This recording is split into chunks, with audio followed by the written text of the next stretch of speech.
শিয়াদের আরেক গ্রুপ, তারা বলে আরে তোমরা কি বলো, বর্তমান সারা পৃথিবীর শিয়াদের মধ্যে বিশাল বড় এক জামাত, তাদের কঠিন আকীদা হলো জিবরিল আমিন রাসূলুল্লাহ সাল্লাল্লাহু আলাইহি ওয়াসাল্লামের কাছে ওহী নিয়ে আসেন নাই, ওহী নিয়ে আসছে নবুয়ত দেওয়ার কথা হযরত আলীকে।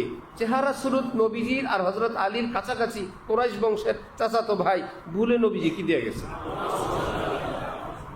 প্লাস আমাদের কাছে যেই কোরআন, এই কোরআন অরিজিনাল কোরআন না, প্লাস ওহির দরজা বন্ধ হয় নাই, প্লাস ইমামদের কাছে এখনো এমন এমন ওহি আসে যেই ওহির কারণে কোরআন হাদিসের ওহিকে ক্যান্সেল করা যায়।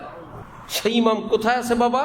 ইমাম গোপন থেকে তিনি ডিরেকশন দেন, যিনি সারা দুনিয়ার ইমাম শিয়াদের লিডার থাকেন, ওনারা গোপনে গোপনে সেই ইমামের সঙ্গে সংযোগ স্থাপন করে সেই এলহামের মাধ্যমে ইমামরা সেটাকে আনেন এবং উম্মতের কাছে বলেন। তাদের ভক্তবিন্দু কি অল্প না অনেক? ক্ষমতা কি অল্প না অনেক?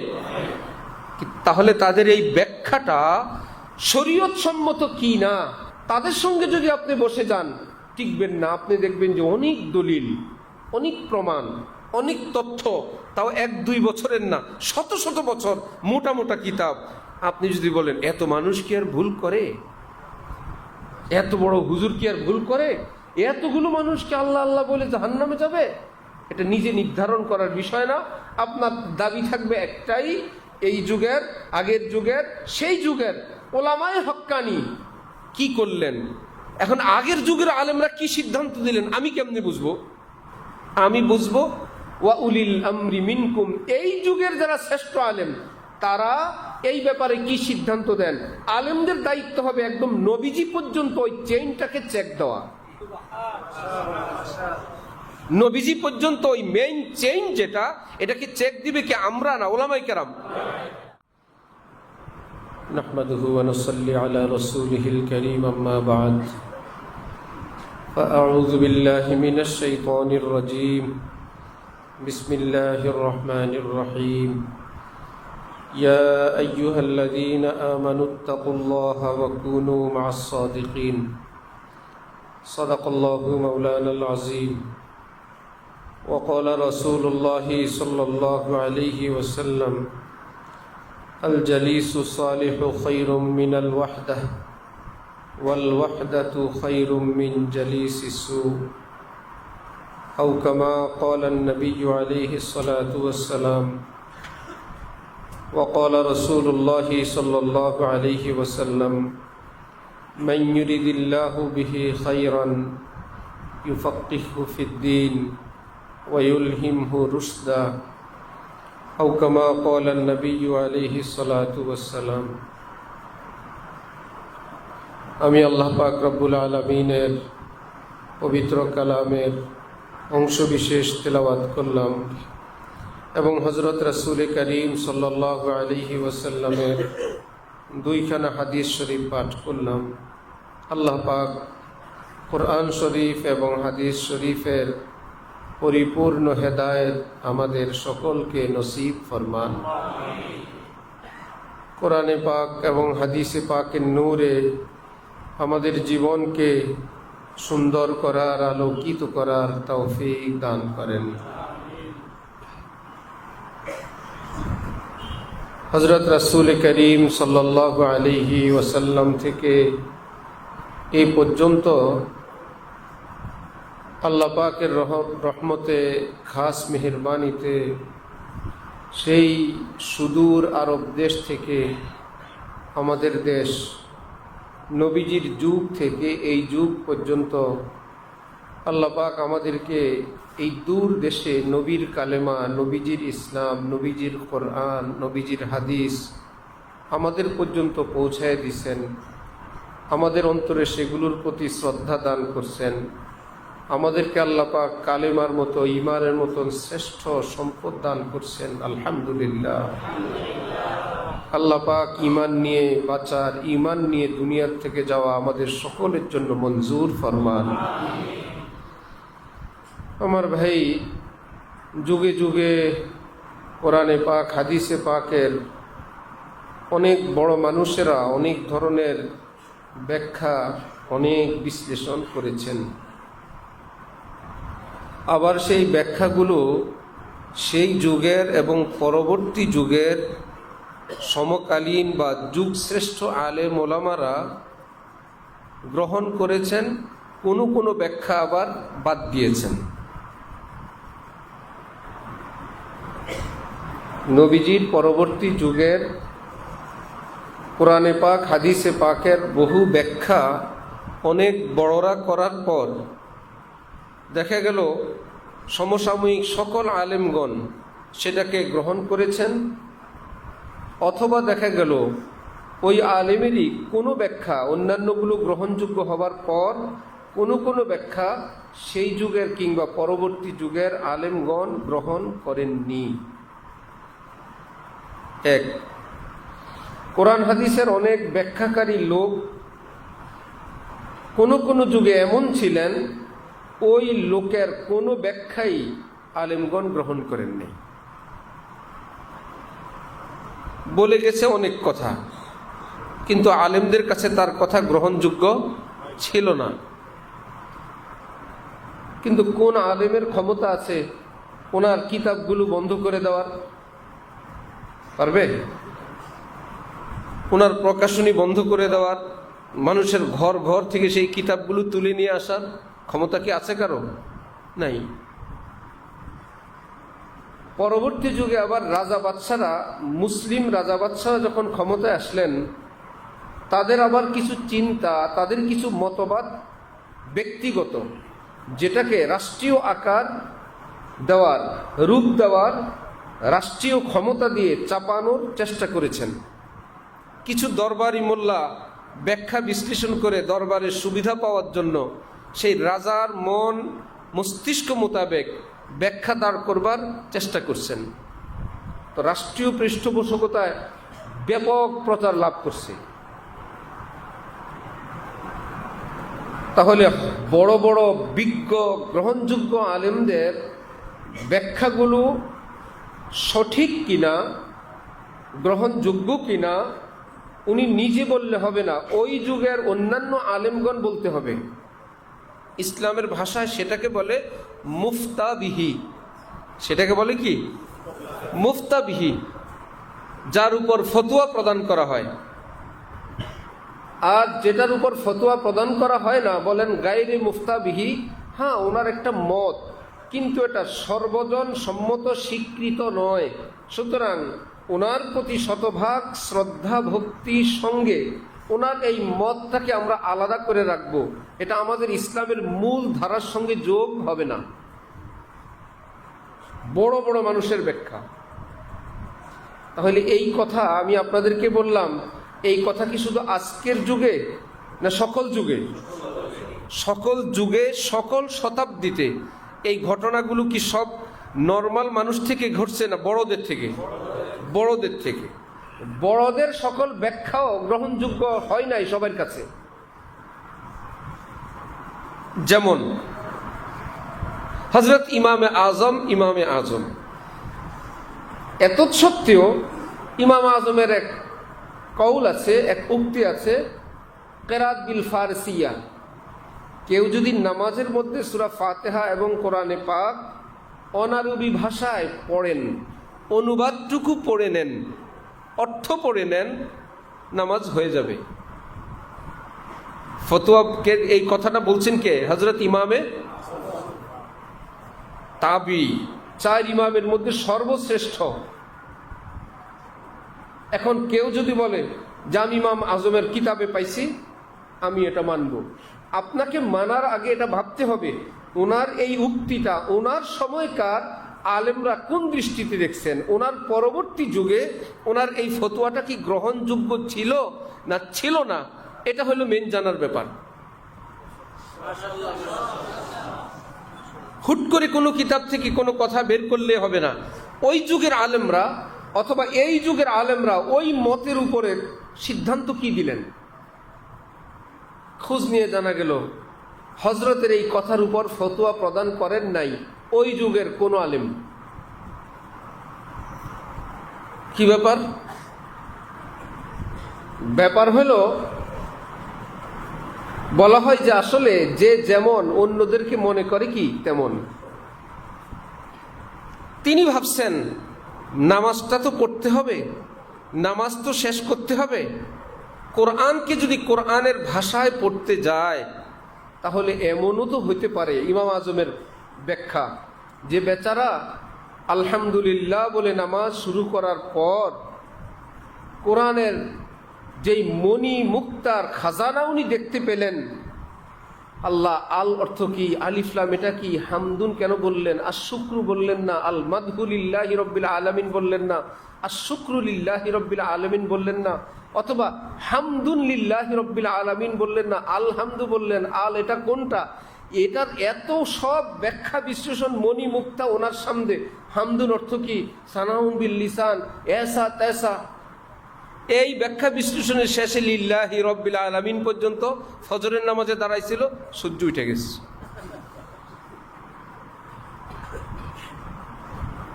কোন রকম রব্বুল আলামিন বলছেন, আর রহমান বললেন, আর রহিম বললেন, মালিক ইয়াউমিদ্দিনের আগে আল্লাহ পাকের প্রসিদ্ধ এত নাম ৯৯ নামের মধ্যে কহার ছিল, জব্বার ছিল, জুল ইন্তেকাম ছিল, রহমান কেন বললেন, রহিম কেন বললেন? একই, দোনোটাই তো রহমতওয়ালা, এটা কোনটা? বলে না, দোনোটা না। রহমান এর মধ্যে রহমতের অর্থ ব্যাপক, রহিম এর অর্থ শুধু মুমিনদের উপর যিনি রহমত করবেন। রহমান মুমিন গায়রে মুমিন নাই, সবার উপরে। যেমন দুনিয়াতে খাও লও, ইমান নাই, কুফর নাই, নাস্তিক নাই, মুরতাদ নাই, আমি রহমান খাও। আমি রহিম, শুধু মুমিনদের জন্য জান্নাত, তোমাদের জন্য না। সেখানে এই রহমতের আশা করে বেঈমান হয়ে কবরে আসবা আর বললা, আল্লাহ যেহেতু দুনিয়াতে ইমানওয়ালাদেরকেও খাওয়াইছেন, বেঈমানদেরকেও খাওয়াইছেন, সুতরাং আমি কবরে একই ফ্যাসিলিটিস পাবো। আল্লাহ পাক বলেন, দুনিয়ার জন্য রহমান, পরকালের জন্য কিন্তু রহিম। জান্নাতে যাবে কাফের মুশরিক সবাই না ইমানদার? বললেন, আমি এখানে একটু খাটো করে নিয়ে আসছি। দুনিয়ার রহমত পাবা, পরকালের রহমত কিন্তু কাফেরের জন্য, মুশরিকের জন্য হবে না। এই জন্য বলা হয় রহমানের মধ্যে রহমতের অর্থ বেশি, রহিমের অর্থ একটু কম। কি ব্যাপার? রহমান দিয়ে বুঝাইছেন এটা পৃথিবীর জন্য, রহিম দিয়ে বুঝাইছেন এটা পরকালের জন্য। এটা কি আমরা আগে থেকে সবাই জানি? আরো কত ব্যাখ্যা। আচ্ছা, এটা বললেন, তাও মালিক ইয়াউমিদ্দিন, সেটা বলার আগে আমরা যদি নাহু সরফ পড়ে, দাওরা হাদিস পর্যন্ত মাদ্রাসায় পড়ে, উস্তাদ দেখে শুনে এই ব্যাখ্যা শুরু করি, তাহলে ইমামে আজম, যিনি নিজের যুগের শ্রেষ্ঠ আলিমী দ্বীন, তার কাছে এলেমের সাগরটা কত বড় সামনে ছিল, ওই বিবেচনায় তিনি বললেন, একজন মুমিন নামাজটা তো তার শেষ করতে হবে। কোনো রকম কোরআন শরীফ পড়তে গেলে তো এই বিপদ, অনুবাদ পড়লে তার এই বিপদ হবে না। কোনো রকম অনুবাদ এবং তর্জমাটা পড়ে যদি রুকুতে চলে যায়, তাহলে তার নামাজটা হয়ে যাওয়ার মতন একটা ফতোয়া দেওয়া উচিত। অন্যান্য আলেমরা বললেন, আমরাও তো কিছু দেখি না। আপনি যত কিছু দেখেন, আমরা অত কিছু দেখলেও আমরা সেগুলো এড়ায়া যেতে পারি। আপনি মনে হচ্ছে আপনি যেতে পারবেন না, আপনি ভাবছেন এই দুনিয়ায় আপনার মতন আরো কত লোক, আপনি যদি কোরআন শরীফকে আরবিতে পড়ে নামাজ শেষ করতে পারেন, অন্যরাও পারবে ইনশাল্লাহ। বললেন, হজরতের এই ফতোয়া, হজরতের হাজার লক্ষ কোটি শ্রদ্ধা সঙ্গে ওনার ফতোয়াটা তাকের উপর রেখে দিলাম, উম্মতের জন্য এই ফতোয়া গ্রহণযোগ্য না। তাহলে উনি কি ওই যুগের ছোট আলেম না শ্রেষ্ঠ আলেম? কিন্তু ওনার ফতোয়াটাকে আবার যাচাই করার জন্য ওই যুগের আলেম লাগবে এবং পরবর্তী যুগের আলেমরা লাগবে। ওনার এই ফতোয়াটা তারা গ্রহণ করলেন কি না। তাহলে ইসলামের ব্যাখ্যা করার পর কোন আলেমের কোন কোন ব্যাখ্যাগুলো যুগের এবং পরবর্তী যুগের আলেমগণ গ্রহণ করেছেন, কোনটা গ্রহণ করেন নাই, এইটা তো বাবা আমার আপনার জানার দ্বারা আমার আপনার জানার কোনো সুযোগ নেই। তো নবীজির থেকে নিয়ে একদম মূল ধারার একটা ধারা, আবার ডানে বায়ের একটা ধারা। হযরত আবু যর গিফারি রাদিয়াল্লাহু তাআলা আনহু একদম সাদা মাঠা জীবনযাপন পছন্দ করতেন। কারো বিল্ডিং দেখলে ওনার মেজাজ খারাপ হয়ে যেত, খাবারের আইটেম বেশি দেখলে একদম গরম হয়ে যেতেন, পারে না বিল্ডিং ভেঙে ফেলে, এটা কি সকল সাহাবাই কেরামের নিয়ম ছিল? এখন ওনার ব্যক্তিগত ওই ফতুয়াটাকে আলাদা বেঞ্চের উপর রেখে আমরা বলবো হযরত আবু যর লক্ষ কোটি আব্দুল কাদের জিলানির চেয়ে, লক্ষ কোটি খাজা মঈনুদ্দিন চিশতির চেয়ে আবু যর গিফারির দাম অনেক বেশি।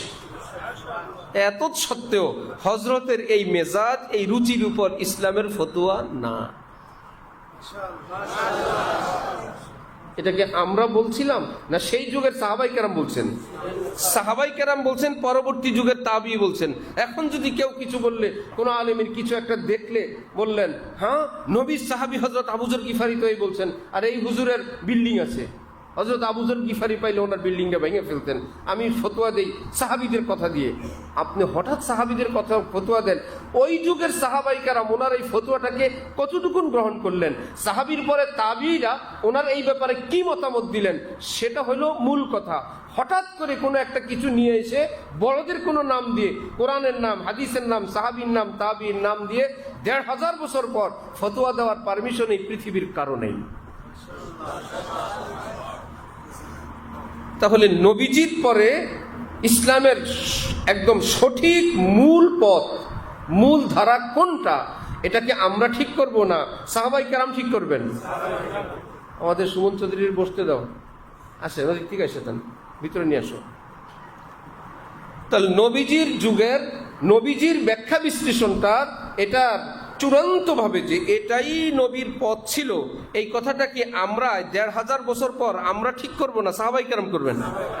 সাহাবাই কেরামের মধ্যে যারা একটু ১৯-২০ বলা হবে এটা ওনার ব্যক্তিগত রুচি, আরেকজন ওনার ব্যক্তিগত ব্যাপার। আবু যর গিফারি শুধু কুল হল্লা পড়তেন না?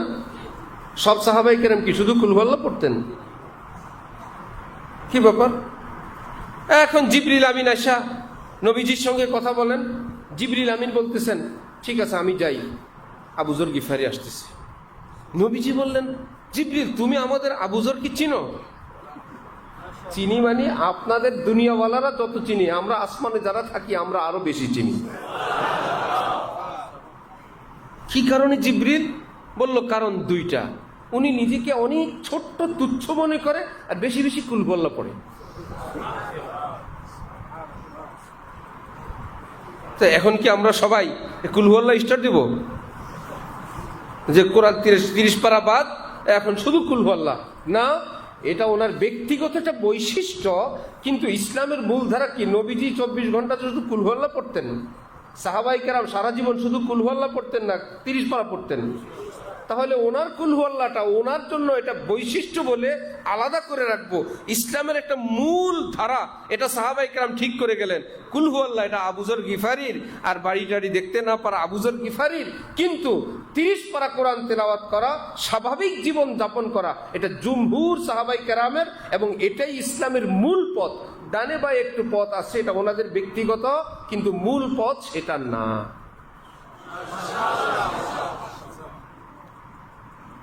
এই পরে এবার তাবিঈনের যুগে, তাবিঈনের যুগে, এরপরে তো সাহাবীদের পরে আস্তে আস্তে সেখান থেকে এই দানা বাঁধলো, কেউ শিয়া হয়ে গেল। কি ব্যাপার? শিয়া অর্থ শিয়ানে আলী, আমরা আলীর দল, হযরত আলীর দল, যে দলের নেতা হযরত আলী, এ কি খারাপ দল? কি ভাই ভালো দল না?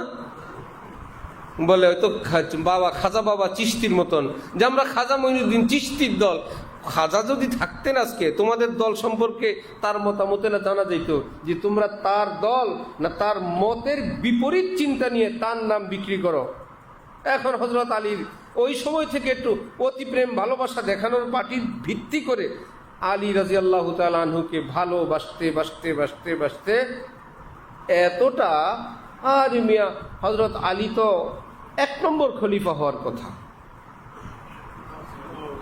এবার কি ভালোবাসা ব্যালেন্সে আছে না ব্রেক ফেল? Brake fail. मोहब्बत वही मोतबर है जो आजमत के साथ हो। একজন উস্তাদকে এত ভালোবাসে, নিজের শায়েখকে এত ভালোবাসে, গিয়া ভালোবাসতে সবার সামনে শায়েখকে জড়ায় ধরছে, শায়েখের কাঁধে উঠে বসে দিচ্ছে। না আমি শায়েখ ছাড়া কিচ্ছু বুঝি না। শায়েখ আপনি আমার রুহানি বাপ, বাপের কাঁধে পুত উঠে না? বাবার কাঁধে সন্তান উঠে কিনা?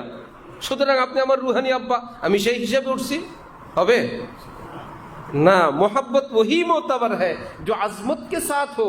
শাইখের সঙ্গে ওইটুকুন মোহব্বত গ্রহণযোগ্য যেটা শ্রদ্ধার সাথে হয়, এটা ব্রেক ফেল করা মোহব্বত, এটা গ্রহণীয় না।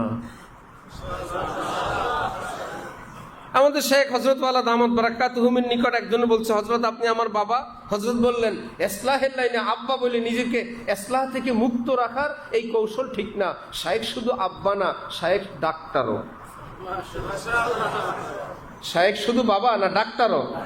সোয়া একদম পোচা কাইটে দিবেন, একদম ওপেন হার্ট সার্জারি করে দিবেন, কোনো অঙ্গ লাগলে কাইটে ফেলা দিবেন, ব্রেন অপারেশন করবেন। আব্বা আব্বা বললে কাজ হবে না, এই আব্বা সার্জন। এ আব্বা কিন্তু সার্জন বাবা। আব্বা বলে তুমি তোমার পিরিতে সাইড সীমা লঙ্ঘনের সাইড করবা, এটা হবে না। তাহলে শিয়ারা কি করলো?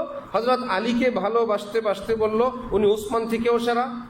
ভালোবাসতে বাসতে বলল কি, হ্যাঁ আমাদের আলী আমাদের আলা হজরতের বিরুদ্ধে আম্মি যান হযরত আয়েশা যুদ্ধ করলেন, আমরা আয়েশাকে মানি না, নাউজুবিল্লাহ। ऐसा तैसा করতে বললেন, ওসমান থেকেও উত্তম, হযরত ওমর থেকে উত্তম, এমনকি আবু বকর থেকে উত্তম। যাক, খারাপ প্রকৃত বলে না, বলে কাকে? হযরত আলীকে। বলতে গিয়ে কি ব্রেক ঠিক আছে না ব্রেক ফেল? অথচ সমস্ত উম্মত ইজমা, একমত, সমস্ত নবীদের পরে, সব নবীদের উম্মতের মধ্যে তামাম হযরত আদম থেকে নিয়ে আমাদের নবী পর্যন্ত সমস্ত উম্মতের নবীদের পরে এক নম্বর উম্মত আবু বকর সিদ্দিক। কোন নবীর কোন উম্মত আবু বকর সিদ্দিকের উপরে নেই। সমস্ত আম্বিয়া কেরামের উম্মতের মধ্যে, সাহাবীদের মধ্যে, হাওয়ারিয়িনদের মধ্যে এক নম্বরে হযরত আবু বকর সিদ্দিক, 2 নম্বরে হযরত ওমর, 3 নম্বরে হযরত ওসমান, 4 নম্বরে হযরত আলী, অন্যদের নাম তারপরে। এখন তো কেউ তো বলে আমরা আলীর পার্টি, আমরা চাই আমাদের আলী, তিনি হযরত ফাতেমার জামাই, হাসান হুসেনের আব্বা, নবীজির চাচাতো ভাই, ওনার অনেক অবদান, এসা তেসা আমরা আর কিছু মানি না।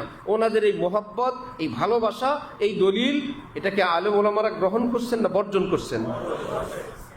শুনতে তো ভালো শোনা যায়, ভালো শোনা যায়। আলেমরা এটাকে শরীয়তের দৃষ্টিতে দেখলেন এমন ভালোর ভালো। সুন্নতকে এত ভালোবাসে, ফরজকে এত ভালোবাসে না, তখন বলা হলো এত ভালো ভালো না। সুন্নতকে এত ভালোবাসলেন, ওয়াজিবও আপনার কাছে এত গ্রহণযোগ্য না, ফরজও আপনার কাছে এত গুরুত্বপূর্ণ না। যে সুন্নত আপনার কাছে গুরুত্বপূর্ণ, বুঝা গেল আপনার মেজাজ, যৌক, রুচি নষ্ট হয়ে গেছে। আলেম ওলামারা যেই তরতিব, যে বিন্যাস, যে সিরিয়াল দিলেন, ওই সিরিয়াল আপনি ভঙ্গ করার কারণে আপনি সঠিক পথে নাই। তাহলে সেই পথটা যারা ব্যাখ্যা করে তারা ঠিক করবে না অন্যরা ঠিক করবেন? অন্যরা ঠিক করবেন। আপনি তো বললেন, আপনার এই কথাটার যুগের আলেমরা কি বলেন? যুগের আলেমরা বলে বেশি মহব্বত করতে গিয়ে ব্রেক ফেল, বাদ। তখন কি হয়ে যাবে? শিয়াদের আরেক গ্রুপ, তারা বলে আরে তোমরা কি বলো, বর্তমান সারা পৃথিবীর শিয়াদের মধ্যে বিশাল বড় এক জামাত, তাদের কঠিন আকীদা হলো জিবরিল আমিন রাসূলুল্লাহ সাল্লাল্লাহু আলাইহি ওয়াসাল্লামের কাছে ওহী নিয়ে আসেন নাই, ওহী নিয়ে আসছে নবুয়ত দেওয়ার কথা হযরত আলীকে। চেহারা সুরত নবীজির আর হযরত আলীর কাছাকাছি, কুরাইশ বংশের চাচাতো ভাই, ভুলে নবীজি কি দিয়ে গেছে। প্লাস আমাদের কাছে যেই কোরআন, এই কোরআন অরিজিনাল কোরআন না। প্লাস ওহীর দরজা বন্ধ হয় নাই। প্লাস ইমামদের কাছে এখনো এমন এমন ওহী আসে যেই ওহীর কারণে কোরআন হাদিসের ওহীকে ক্যান্সেল করা যায়। সেই ইমাম কোথায় আছে বাবা? ইমাম গোপন থেকে তিনি ডিরেকশন দেন, যিনি সারা দুনিয়ার ইমাম শিয়াদের লিডার থাকেন, ওনারা গোপনে গোপনে সেই ইমামের সঙ্গে সংযোগ স্থাপন করে সেই এলহামের মাধ্যমে ইমামরা সেটাকে আনেন এবং উম্মতের কাছে বলেন। তাদের ভক্তবিন্দু কি অল্প না অনেক? ক্ষমতা কি অল্প না অনেক? তাহলে তাদের এই ব্যাখ্যাটা শরীয়ত সম্মত কি না, তাদের সঙ্গে যদি আপনি বসে যান টিকবেন না। আপনি দেখবেন যে অনেক দলিল, অনেক প্রমাণ, অনেক তথ্য, তাও 1-2 বছরের না, শত শত বছর মোটা মোটা কিতাব। আপনি যদি বলেন এত মানুষ কি আর ভুল করে, এত বড় হুজুর কি আর ভুল করে, এতগুলো মানুষকে আল্লাহ আল্লাহ বলে জাহান্নামে যাবে? এটা নিজে নির্ধারণ করার বিষয় না। আপনার দাবি থাকবে একটাই, এই যুগের, আগের যুগের, সেই যুগের ওলামায়ে হক্কানি কি করলেন। এখন আগের যুগের আলেমরা কি সিদ্ধান্ত দিলেন আমি কেমনে বুঝবো? আমি বুঝবো ওয়া উলিল আমরি মিনকুম, এই যুগের যারা শ্রেষ্ঠ আলেম তারা এই ব্যাপারে কি সিদ্ধান্ত দেন। আলেমদের দায়িত্ব হবে একদম নবীজি পর্যন্ত ওই চেইনটাকে চেক দেওয়া। নবীজি পর্যন্ত ওই মেইন চেইন যেটা, এটাকে চেক দিবে কে? আমরা না, ওলামায়ে কেরাম। আমরা বলবো হক্কানি ওলামায়ে কেরাম কি বলেন। আল্লাহ পাক কোরআনে পাকে বলেন, তুমি যেই যুগে আছো সেই যুগের ওয়া উলিল আমরি মিনকুম, আমি আল্লাহর নির্দেশ, আতিউল্লাহ ওয়া আতিউর রাসূল, আল্লাহ এবং রসুলের এতাআতের পদ্ধতি, ওয়া উলিল আমরি মিনকুম, তুমি যেই যুগে আছো সেই যুগের আলেমে রব্বানি, আলেমে হক্কানি, যারা আলেম সমাজের কাছে গ্রহণযোগ্য, কুদরতি ভাবেই আল্লাহ পাক বড় বানায় দেন। ঢোল পিটাইলেও হবে না, চেষ্টা করেও হয় না, কিন্তু আল্লাহ যাকে বানাইতে চান অটোমেটিকলি আল্লাহ তাকে বড় বানায় দেন। কেমনে কেমনে আলেম সমাজের কাছে তিনি সেরা হয়ে যান। হ্যাঁ হ্যাঁ, আল্লাহ অন্তরে শ্রদ্ধা দিয়ে দেন, আজমত দিয়ে দেন, এলমের এমন কাজ নিয়ে নেন অটোমেটিকলি। আল্লাহ পাক আলেম সমাজের মধ্যে তাদেরকে উলুল আমর বানায় দেন। এবার আলেমকে জিজ্ঞাসা করলে, হুজুর এই দেশের শ্রেষ্ঠ 10 জনের আলেমের নাম বলেন তো, বাস কাম হয়ে যাবে। বক্তার নাম না, ইউটিউব ফেসবুকের নাম না, ভাইরাল এবং স্কলারের নাম না, জিজ্ঞেস করবেন কার নাম? আলেমে দ্বীনের নাম। শ্রেষ্ঠ 10 জন আলেমে দ্বীনের নাম বলেন তো, যাদেরকে আল্লাহ পাক কোরআনে পাকে উলুল আমর বলেন। আমি তো তাদেরকে মানতে চাই। খোঁজ নিয়ে জানবেন এদের কাছে এই যুগ থেকে একদম সাহাবীদের যুগ, নবীর যুগ পর্যন্ত যুগে যুগে যুগে যুগে যারা যারা ডানে বায়ে গেলেন, ডান বাম বাদ দিয়ে একদম সিরাতুল মুস্তাকিম, একদম জান্নাত পর্যন্ত পথ আল্লাহ পাক তাদের কাছে ক্লিয়ার করে রাখছেন। অন্যদের কাছে তথ্য আছে, বিদ্যা আছে, ওয়াজ আছে, নসিহত আছে, কিন্তু জান্নাত পর্যন্ত রাস্তা ক্লিয়ার না। খাজা আজিজুল হাসান মজজুব রহমতুল্লাহি আলাইহি, হযরত থানবী নওয়ারাল্লাহু মারকাদাউর হাতে বায়াত হলেন। অনেক বই পুস্তক আগে পড়তেন, এখন হাকিমুল উম্মত থানবীর হাতে বায়াত হওয়ার পর এখন বলতেছেন, মুঝে सहल हो गई मंजिलें कि हवा के रुख भी बदल गए, तेरा हाथ हाथ में आ लगा तो चिराग राह के जल गए। হে হাকিমুল উম্মত, জান্নাতের পথ আমার কাছে এতদিন কঠিন ছিল, মুশকিল ছিল, অন্ধকারাচ্ছন্ন ছিল, কিন্তু আপনার হাতে হাত দেওয়ার পর জান্নাত পর্যন্ত রাস্তায় একত্রে লাইট জ্বলে উঠছে। আমি এখন স্পষ্ট বুঝতে পারি এটা জান্নাতের পথ। চলা বাকি, চলবো আর জান্নাতে যাব। এতদিন ক্লিয়ারে ছিল না আমার জান্নাতের পথ কোনটা, এটা করব না সেটা করব, এই করব না সেই করব, কোনটা করব কোনটা ছাড়বো। আমল করি আর অস্পষ্টতায় ভুগি, টেনশনে ভুগি, পীড়ার মধ্যে ভুগি, আমি কি সঠিক পথে আছি কিনা, এরপরে কি হবে। আছি আমলের মধ্যে, কিন্তু নিজের কাছে ক্লিয়ার না।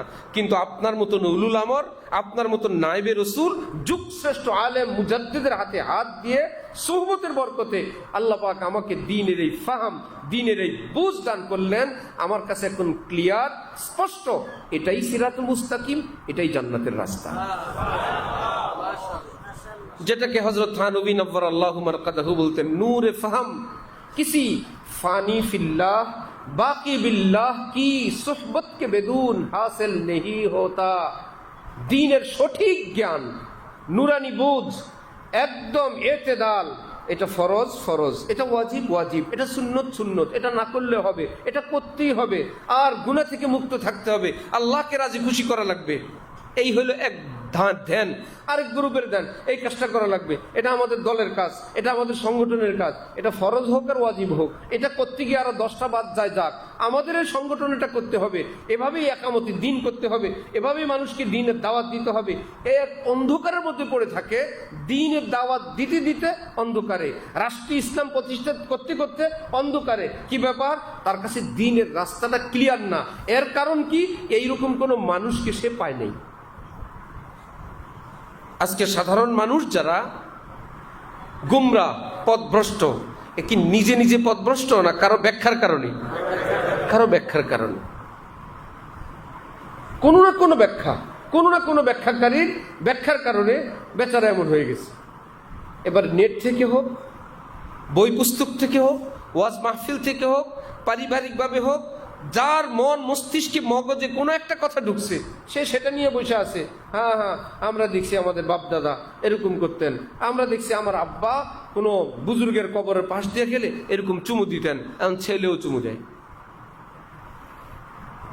আব্বা থেকে পাইছে। আমি আমার উস্তাদকে দেখছি এই কবরের পাশ দিয়ে গেলে এভাবে কপালে হাত দেন, চুমু দেন, এরকম দুই হাত একত্রিত করে কি করেন, এখন সেও করছে। তো কেউ নিজে নিজে করে না, কারো থেকে পায়। এটাকে হযরত ফজলুর রহমান গঞ্জ মুরাদাবাদী, ব্রিটিশ আমলের শাইখুল হাদিস, পৃথিবী বিখ্যাত আলেম, হাকিমুল উম্মত হযরত থানবীরও ওস্তাদ, তিনি বলেন, আমি যদি সবে কদর পাই নিশ্চিত সারা রাত দোয়া একটা করব, আয় আল্লাহ মুঝে নেক সোহবত মিল যাবে। আয় আল্লাহ, যেই মানুষগুলোর সোহবতে সান্নিধ্যে গেলে আমার নুরানি ফাহাম, নুরানি বুঝ, জান্নাত পর্যন্ত পথটা আমার কাছে একদম সাফ হয়ে যাবে। এবং যাদের সঙ্গে থাকার জন্য আপনি কুনু মা সাদিকিন বলে আদেশ করছেন, আল্লাহ এইরকম কোন আপনার দেওয়ানার সন্ধান আমাকে দান করে দেন। সারা রাত এক দোয়া করব, এটা পাইলে আমার সব পাওয়া হয়ে যাবে। जुमला आलम जी सबब गुमराह शुद कम कसे जब्दाल हक आगाह शुद। যে আজকে পৃথিবীবাসী এক কারণেই গুমরাহ এবং পথভ্রষ্ট, ওই রকম যারা কামিলিন, যুগ ছেড়া আল্লাহওয়ালা ওলামাই কেরাম, ওই তাদের পথের সন্ধান থেকে মাহরুম। যে যেখানে যেটা ধরে আছে বলতেছে, বাস ছেঁড়া জামা পরে, ময়লা আবর্জনা পরে, কি সাহাবা আজমাইন্দা ভাই অনেক কষ্ট করছেন, ছেঁড়া জামা পরছেন, ইত্যাদি ইত্যাদি। উনি মনে করতেছে এইরকম থাকা, এরকম ভান করে থাকা, এটা মনে হয় কোনো বুজুর্গি। ছেঁড়া জামা পরা কোনো বুজুর্গি, কোনো সওয়াব, কোনো দিন, এটা ইসলামের সম্মান? কেন যারা মুসলমানদেরকে এরকম গলত কথা বলে যে সাহাবাইকে এরকম ছেঁড়া জামা, ময়লা জামা পরতেন, আমাদের হযরত ওয়ালা দামাত বারাকাতুহুম কঠিন ভাষায় বলেন তারা ইসলামের উপর জুলুমকারী মানুষ। মিথ্যা কথা বলো তুমি। কোথায় কোন সাহাবী বিপদগ্রস্ত সাহাবী, তার একটা ব্যক্তিগত ব্যাপার ছিল, এটা তো নবীজির শিক্ষা ছিল না। হইতে পারে কোন সাহাবীর কাপড় নাই, ধোয়ার মতন অবস্থা নাই, এ তো আমাদের শাইখ হযরত ওয়ালা ঢালকানগর, তিনি বলেন ছাত্র জামান আমার একটা জামা ছিল, একটা জামা ছিল, রাতের বেলা সেটাকে ধুয়ে দিতাম, ফজরের আগে আগে উঠে ওই একটা জামাই গায়ে দিতাম। এবং হযরত বলেন ধোয়ার মতন সাবান পয়সা ছিল না আমার কাছে, এক প্রকারের মাটি পাওয়া যায় বিভিন্ন অঞ্চলে, ওই মাটি দিয়ে ঘষলে জামার ঘাম ইত্যাদি ময়লাগুলো দূর হয়ে যায়। আমি ওই মাটি দিয়ে ঘষে ঘষে কোনো রকম জামাটাকে একটু ময়লা এবং কাদা ঘামগুলো দূর করে পলিস্টারের কাপড় টানায় রাখতাম, রাতে সবাই শুয়ে যেত, আবার উঠার আগে আগেই আমি ওটা পরতাম। আরেক আলেমী দিন তিনি বলেন একটা লুঙ্গি ছিল, কি করব, তো গামছা পরে শুয়ে থাকতাম, ওই লুঙ্গিটা ধুয়ে দিতাম, ফজরের আগে উঠে ওই লুঙ্গিটা পরে আবার নামাজে চলে যেতাম। এটা কি ইসলামের মূল নীতি না বিপদের কারণে? বিপদের কারণে, ঠেকার কারণে। এটাকে তো দলিল দেওয়া বলা যাবে না যে সবাই এখন থেকে রাত্রে গামছা পরে শোবেন, নিজের লুঙ্গিটা ধুয়ে দিবেন এবং ইসলাম এটাই। আমার বাবা কোন যুগে আছেন? এতে করে মানুষ ইসলামের প্রতি কুধারণা করবে, এত নিকৃষ্ট এত নিচু ধর্ম ইসলাম, আমরা সেখানে যাব না।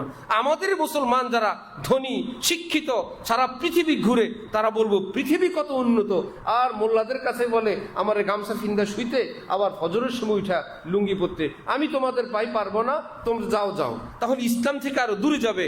আর যদি বলেন না এগুলো হলো ঠেকাবশত, আল্লাহু জামিলুন ইউহিব্বুল জামাল, সবকিছু সুন্দর, পরিপাটি, পরিচ্ছন্ন, স্ট্যান্ডার্ড, সুন্দর, আল্লাহ পাক সেটা পছন্দ করেন। আচ্ছা, তাহলে তো ভাই আমি তো সুন্দর পছন্দ করি, আমি রুচিশীল লোক, আমার ঘরের সব সুন্দর, আমি তো যদি ইসলামেতে বাধা না দেয় আমি তো বাবা আপনাদের দলে আছি। তাহলে ইসলামের দাওয়াতের পক্ষে এটা কি বাধা হবে না সহায়ক হবে? তো কেন আমি এই গলত তালিম দেই?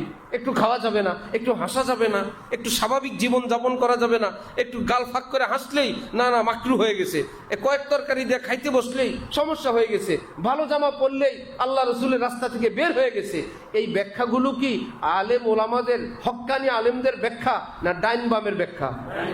ডাইন বাম পার্টি। খোঁজ নিয়ে জানা যাবে, তার কাছে দলিল আছে। তার কাছে কি আছে? আছে দলিল, কিন্তু ওই দলিলটা আলেমরা গ্রহণ করছেন কিনা জানতে হবে। কথা বুঝতেছেন? তাহলে যে যা বলবে সবই ইসলাম না আলেমরা গ্রহণ করতে হবে? শেখুল ইসলাম হযরত তাকি উসমানী সাহেব দামাত বারাকাতুহুম দারসে তিরমিজি কিতাব, তিরমিজির ব্যাখ্যা গ্রন্থের মধ্যে ফতোয়া দিয়ে দিয়েছেন চিংড়ি মাছ খাওয়া মাকরুহে তাহরিমি, হারাম। বড় মুশকিল। ঝিঙ্গা খানা মাকরু है, ঝিঙ্গা মিছলি, হারে বড় মুশকিল। ওনার ব্যাখ্যায় এটা হলো এক প্রকারের পোকা। বুঝে আসছে? পানির ভিতরে অনেক প্রাণী থাকে, সেই সকল প্রাণীর মধ্য থেকে শুধু মাছ খাওয়া আমাদের জন্য কি হালাল, অন্যান্য প্রাণী খাওয়া জায়েজ নেই। উনি বলছেন এটা তো আর মাছ না, সুতরাং এটা না খাওয়ার পাটিতে পড়বে, এটা মাকরুহে তাহরিম। ওলামায়ে দেওবন্দের বৈশিষ্ট্য দেখেন। ভাই আমি এটাকে হক বলে ফতোয়া দিলাম, তুমি যদি এটাকে দলিল ভিত্তিক এটাকে বাতিল বলো, আমি সবার সামনে বলে দিব এটা বাতিল। হযরত ওয়ালা আমাদের শায়েখ বলেন, একদিন জুমার দিনে বয়ান করলাম, কুলু ওয়াশরাবু ওয়ালা তুসরিফু, খুব খাও খুব পান করো, ইসরাফ করবা না। হযরত বলেন আমার পরে কলিজার মধ্যে কামড় দিছে, আল্লাহ পাক বলছেন কুলু ওয়াশরাবু, খাও পান করো। আমি যে অনুবাদ তরজমার সময় এটা খুব লাগাইলাম, এটা তো আমি আমার থেকেই বললাম কিনা, এটা যদি ভুল হয় আগামী জুমার দিনে সব মুসল্লিদের সামনে বলবো, ভাইয়েরা গত সপ্তাহে কোরআনে পাকের এক তর্জমা করতে গিয়ে এই খুব খাও খুব পিও, এই খুব এটা ভুল হয়েছে, আমি কিন্তু স্লিপ অফ টাং, আমার মুখ থেকে এটা বের হয়ে গেছে। হযরত বলেন আমি মানসিকভাবে প্রস্তুতি নিয়ে তাফসীর খোঁজা শুরু করলাম, দেখি তো তাফসীরের কিতাবে কি লেখেন। হযরত বলেন যে পৃথিবী বিখ্যাত তাফসীরের কিতাব তাফসীর বয়ানুল কোরআন, হাকিমুল উম্মত মাওলানা আশরাফ আলী থানভী বলেন 25টা তাফসীরের কিতাব পড়ার পর আমি বয়ানুল কোরআন লিখতে বসছি। শুনতে শোনা যায় 25টা তাফসীরের কিতাব পড়ার পর বয়ানুল কোরআন লিখতে বসছি। উনি বলেন আমি আয়াত খুললাম, দেখি আল্লাহ পাক কি বলেন, তাই তিনি বলেন খুলে দেখি হাকিমুল উম্মত হযরত থানভী বলতেছেন কুলু ওয়াশরাবু, খুব খাও খুব পিও। সুবহানাল্লাহ। বলেন আমার খুশির অন্ত নাই, আলহামদুলিল্লাহ। আমার আগামী সপ্তাহে তওবা করা লাগবে না, কিন্তু খুব পাইলেন কই? হযরত বলেন আমি যেখান থেকে নিছি, আমি নিলে তো হবে না, আকাবির আসলাফরা নিলেন কিনা, এই তর্জমা তাফসীর আমি করলে তো হবে না, বড়রা তাদের কিতাবে লিখছেন কিনা। কি আল্লাহ পাক খাইতে বলছেন, খাইতে থাকো, পান করতে থাকো, একদম করো করো করো করো করো করতে থাকো। কোন জায়গায় গিয়ে ব্রেক দিলেন, লা তুসরিফু, অপচয় করবা না, তার আগ পর্যন্ত খাও। তাহলে কি সেটা এক লোকমা না বেশি করে? বেশি করে খাও, অপচয় পর্যন্ত করবা না। এমন বললেন না যে আধা আধা পেট খাও এরপরে খাবা না, 2 প্লেট খাও তারপরে খাবা না, বরং খাবা না, নষ্ট করবা, ইসরাফ আগ পর্যন্ত, অপচয়ের আগ পর্যন্ত খাওয়ার বিধান। তাহলে সেটা কি অল্প খাওয়া না খুব খাওয়া? হযরত বলেন ওয়ালা তুসরিফুর করি নাই, আমি খুব খাও খুব পিও বলছিলাম, ভাবছিলাম, তারপরে পড়ে গেছি পেরেশানিতে, কিন্তু আলহামদুলিল্লাহ দলিল পাইলাম, উম্মতের সামনে আমার আর তওবা করতে হয়নি। এখন হযরত তাকি উসমানী সাহেব এই ফতোয়া কিতাবে ছাইপা দিয়েছেন। বাংলাদেশের এক আলেম মুফতি ফজলুল হক অথবা ফজলুর রহমান মুমিন সিং এর, আমার ক্লিয়ার নাই, কিন্তু হুজুরের সঙ্গে দেখা হয়েছে। ময়মনসিংহ কৃষি বিশ্ববিদ্যালয় মসজিদের খতিব ছিলেন। আচ্ছা, কারো জানা থাকলে এরকম বলতে পারেন। ফজলুল হক না, ময়মনসিংহের কৃষি বিশ্ববিদ্যালয়ের খতিব ছিলেন। আমরা ওনার সঙ্গে মসজিদে গেছি, বিশাল গম্বুজ, উনি দেখলেন যে এখানে খুব প্রতিবিম্ব হয় আওয়াজের, আমাদেরকে নিজে শুনাইছেন। দেখা হয়েছে, নামটা ফজলুল হক, জাযাকুমুল্লাহ। উনি বড় আলেম, তাকি উসমানী সাহেবের মতন আলেম যখন আসছেন, আমাদের আলেমরা একে অপরের প্রতি আস্থাও রাখেন, শ্রদ্ধাও রাখেন, যে তাকে যদি বিষয়টা বলা যায় বুঝায়, তিনি এমন না বলছি তো বলছি, পাঠান এক বাত বলতা হয়, এরকম পার্টি না, বরং আমরা হকপন্থী, যেটা সত্য সেটা বলবো, লাগলে আমার ফতোয়া পাল্টাবো। আচ্ছা, এখন ওই ফজলুল হক সাহেব তকি উসমানী সাহেবের ঠাটে বাটে ধরছেন, আপনি চিংড়ি মাছ খাওয়া মাত্র লিখছেন। পাকিস্তানিরা মাছ বেশি খায় না, আমরা বাঙালিরা মাছ বেশি খাই, আমরা হইলাম মাছ বিশেষজ্ঞ। আপনারা মাছ দেখলে ভয় পান। পাকিস্তানিরা আসে হযরতের এখানে, মাছ দিলে আঙ্গুল দিয়ে টিপ দিয়ে ঠুস করে কাঁটা ঢুকে আর চিৎকার শুরু করে, আর বলে আল্লাহ বাঙালি কি সুন্দর খেয়ে ফেলে, কোনো কাঁটা ঢুকে না। আমরা তো কই মাছ দেখলেই বুঝি ওর ভিতরের কাঁটা কোন বরাবর আছে। ওই জালেম তো দেখে না, উপরে তো মাছ আন্দাজ যে চাপ দেয় আর আঙ্গুলে ঢুকে। পরে গুড়া মাছ দেখলে তো মাথায় ধরে যায়, ছোট ছোট কাঁটা। বাঙালি এখান থেকে পুঁটি মাছ থেকে লম্বা কাঁটাবিহীন অংশ বাইর করে ফেলে। কসাইরা যেরকম গরু কাটার সময় কোন দিক থেকে হালকা হালকা ফুলকায় রক কাটে দিল, আলাদা হয়ে গেল। আর আমাকে স্পেশালিস্ট যারা কোরবানির দিন বাইর হয়, হ্যাঁ, ওরে কোপ মানে মোটামুটি কাবাব বানায় ফেলে, হাড্ডি আলাদা করতে পারে না। ভাই তার জানা আছে কোন বরাবর কোনটা কাটবা, কার পর কোনটা। এই নতুন বেচারারা জানে না। তো বাঙালি তো হলো স্পেশালিস্ট, পুঁটি বলো, কই বলো, ইলিশ বলো, সব খায়। আর এমন ধমক দিছেন যে এক বুজুর্গ তো বলছেন যে পেট মে মিছলি, বগল মে ছত্রি, মুহ মে পান, ये तीन है बंगाली की निशान। বলো ভাই সুবহানাল্লাহ। বয়ানের মধ্যে বলতেন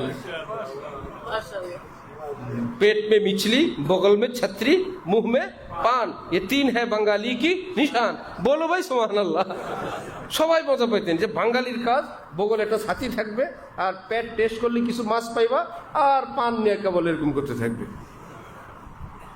বিদেশিরা তো পান খায় না, আরব দেশে তো পান পুলিশ পাইলে ধরবে যে পানওয়ালা, কারণ পিক ফেলে এখানে সেখানে নষ্ট করে দাগ ফেলায়, পাইলে ধরে যে ভাই এত জরুরি কেন। এরা বলে যে এই তাম্বাকু খাতা এসব। এক পাকিস্তানি ড্রাইভারের সৌদি উঠছি, মক্কা মুকাররমায়, জিদ্দা যাব, घर कहाँ, बांग्लादेश, ঢাকা। ইয়া আল্লাহ, বাঙালি শুকি মিষ্টি খাতা হয়, ভাঁস আতি হ্যাঁ, বাঙালি শুটকি খায়, এমন পোতা মাছ, প্রচন্ড গন্ধ, বাঙালি কি খারাপ, শুকি মিষ্টি খাতা হয়। কিন্তু যারা খায় তো তারা বলে কি গ্রান আর কি মধুময় খুশবু, তা আমরা বুঝি না, বলে না। আরো পচানোর জন্য, আরো ফ্লেভার বের করার জন্য এটাকে মাটি চাপা দিয়ে রাখে, জামাইয়ের জন্য খাওয়াবে। বের করলে জামাইও খুশি, শ্বশুর শাশুড়ি খুশি। কিন্তু আনকমন কোনো মেহমান থাকলে নাকে হাত, হ্যাঁ, আয় হওয়ায় কই জানা ইস কদর খুশবু है क्यों, सख्त हैरत है कि सबके नाक पर उंगली है क्यों, ইলা আখিরি।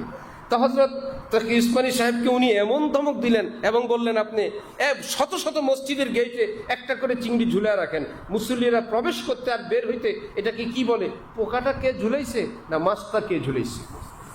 দেখেন তো কি বলে, যে পোকাটা কে ঝুলায় রাখলো না মাছটা কে ঝুলায় রাখলো, চিংড়ি পোকাটা ঝুলাইলো না চিংড়ি মাছটা ঝুলাইলো। দেখেন তো, আল আল উরফু কাজিল, ওরফ সমাজের মধ্যে যেই বিষয়টাকে যেটা চূড়ান্ত ভাবে মানুষ ব্যবহার করে, এটার উপরেই কি শরীয়তের ফয়সালা। কি মুশকিল। এখন এমন রাগ ধমক দিছেন, তো কি উসমানী সব বুঝছেন আসলে আমার ফতোয়া গলত হয়েছে, যেটা জানি না বুঝি না আমি আমার জানা মতে ব্যাখ্যা দিলাম।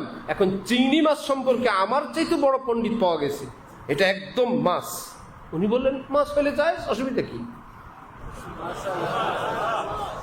মাছই যদি হয় তো মাছ খাওয়া যায়, বোয়াল খাওয়া, পাঙ্গাস খাওয়া যায়, চিংড়ি মাছ খাওয়াও কি যায়।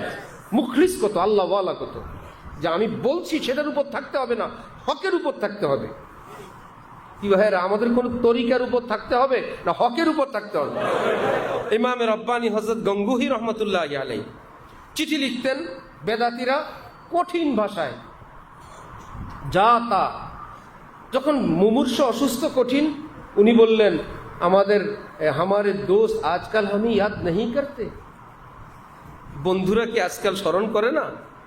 আল্লাহ, ওনার খাদেম হযরত মাওলানা ইয়াহিয়া কান্দুবি শেখুদ্দিন জাকারিয়া সাহেব রহমতুল্লাহ আলাইহির আব্বা বললেন যে হযরত इतनी बुरी बुरी बातें लिखते हैं जिसको सुनाना गवारा नहीं आता। আল্লাহ, এত নিকৃষ্ট ভাষায় গালিগালাজ লেখে হযরত, শোনানোর মতো না। হযরত বলেন ভাই জরুর শোনায়া করো, অবশ্যই চিঠি শোনাবা। ভক্তবিন্দুদের সামনে নিজের শায়েখের হুজুর কেবলার ভুল বিচ্যুতি ঠিক মতো ধরা পড়ে না, যারা এতটা ভক্তি শ্রদ্ধা রাখে না তাদের দৃষ্টিতে পড়ে। এই জন্য বর্তমান পৃথিবীতে যেখানে পার্লামেন্ট আছে সেখানে বিরোধী দল লাগে, না হলে আন্তর্জাতিকভাবে সেখানে স্বীকৃতি পায় না। যে তোমরা সরকারি দলের লোক সব যে যে বলবা, যে না বলবে কে, ঠিক ঠিক বলবা, ব্যাঠিক বলবে কে, তোমাদের সমালোচনা করবে কে, সমালোচক থাকতে হবে, না হলে সংসদ কার্যকর না। এই জন্য বিরোধী দলের একটা সম্মান। ওরে বাবা, হযরত গঙ্গুহি বললেন দেখো না, এ হাজার গালিগালাজের ভিতরে এমন কোন তথ্য, এমন কোন সঠিক হেদায়েতের কথা যেটা সত্যি সত্যি আমার মধ্যে কোনো আছে ভুল, আমি রশিদ আহমদ তো চাই মৃত্যুর আগে যে কোনো ভুল আমি সেটার থেকে তওবা করে তারপরে কবরে যাব। যারা গালি লেখে তাদের গালির ভিতরে হেদায়েত আছে কিনা সেটার জন্য ওলামায়ে দেওবন্দ অপেক্ষায় থাকেন, দেখি কোনো হক কথা থাকে কিনা, থাকলে সেটা গ্রহণ করুন। তাদের রুহানি সন্তানই তো এই সমস্ত আলেম ওলামা বুজুর্গানিদিন।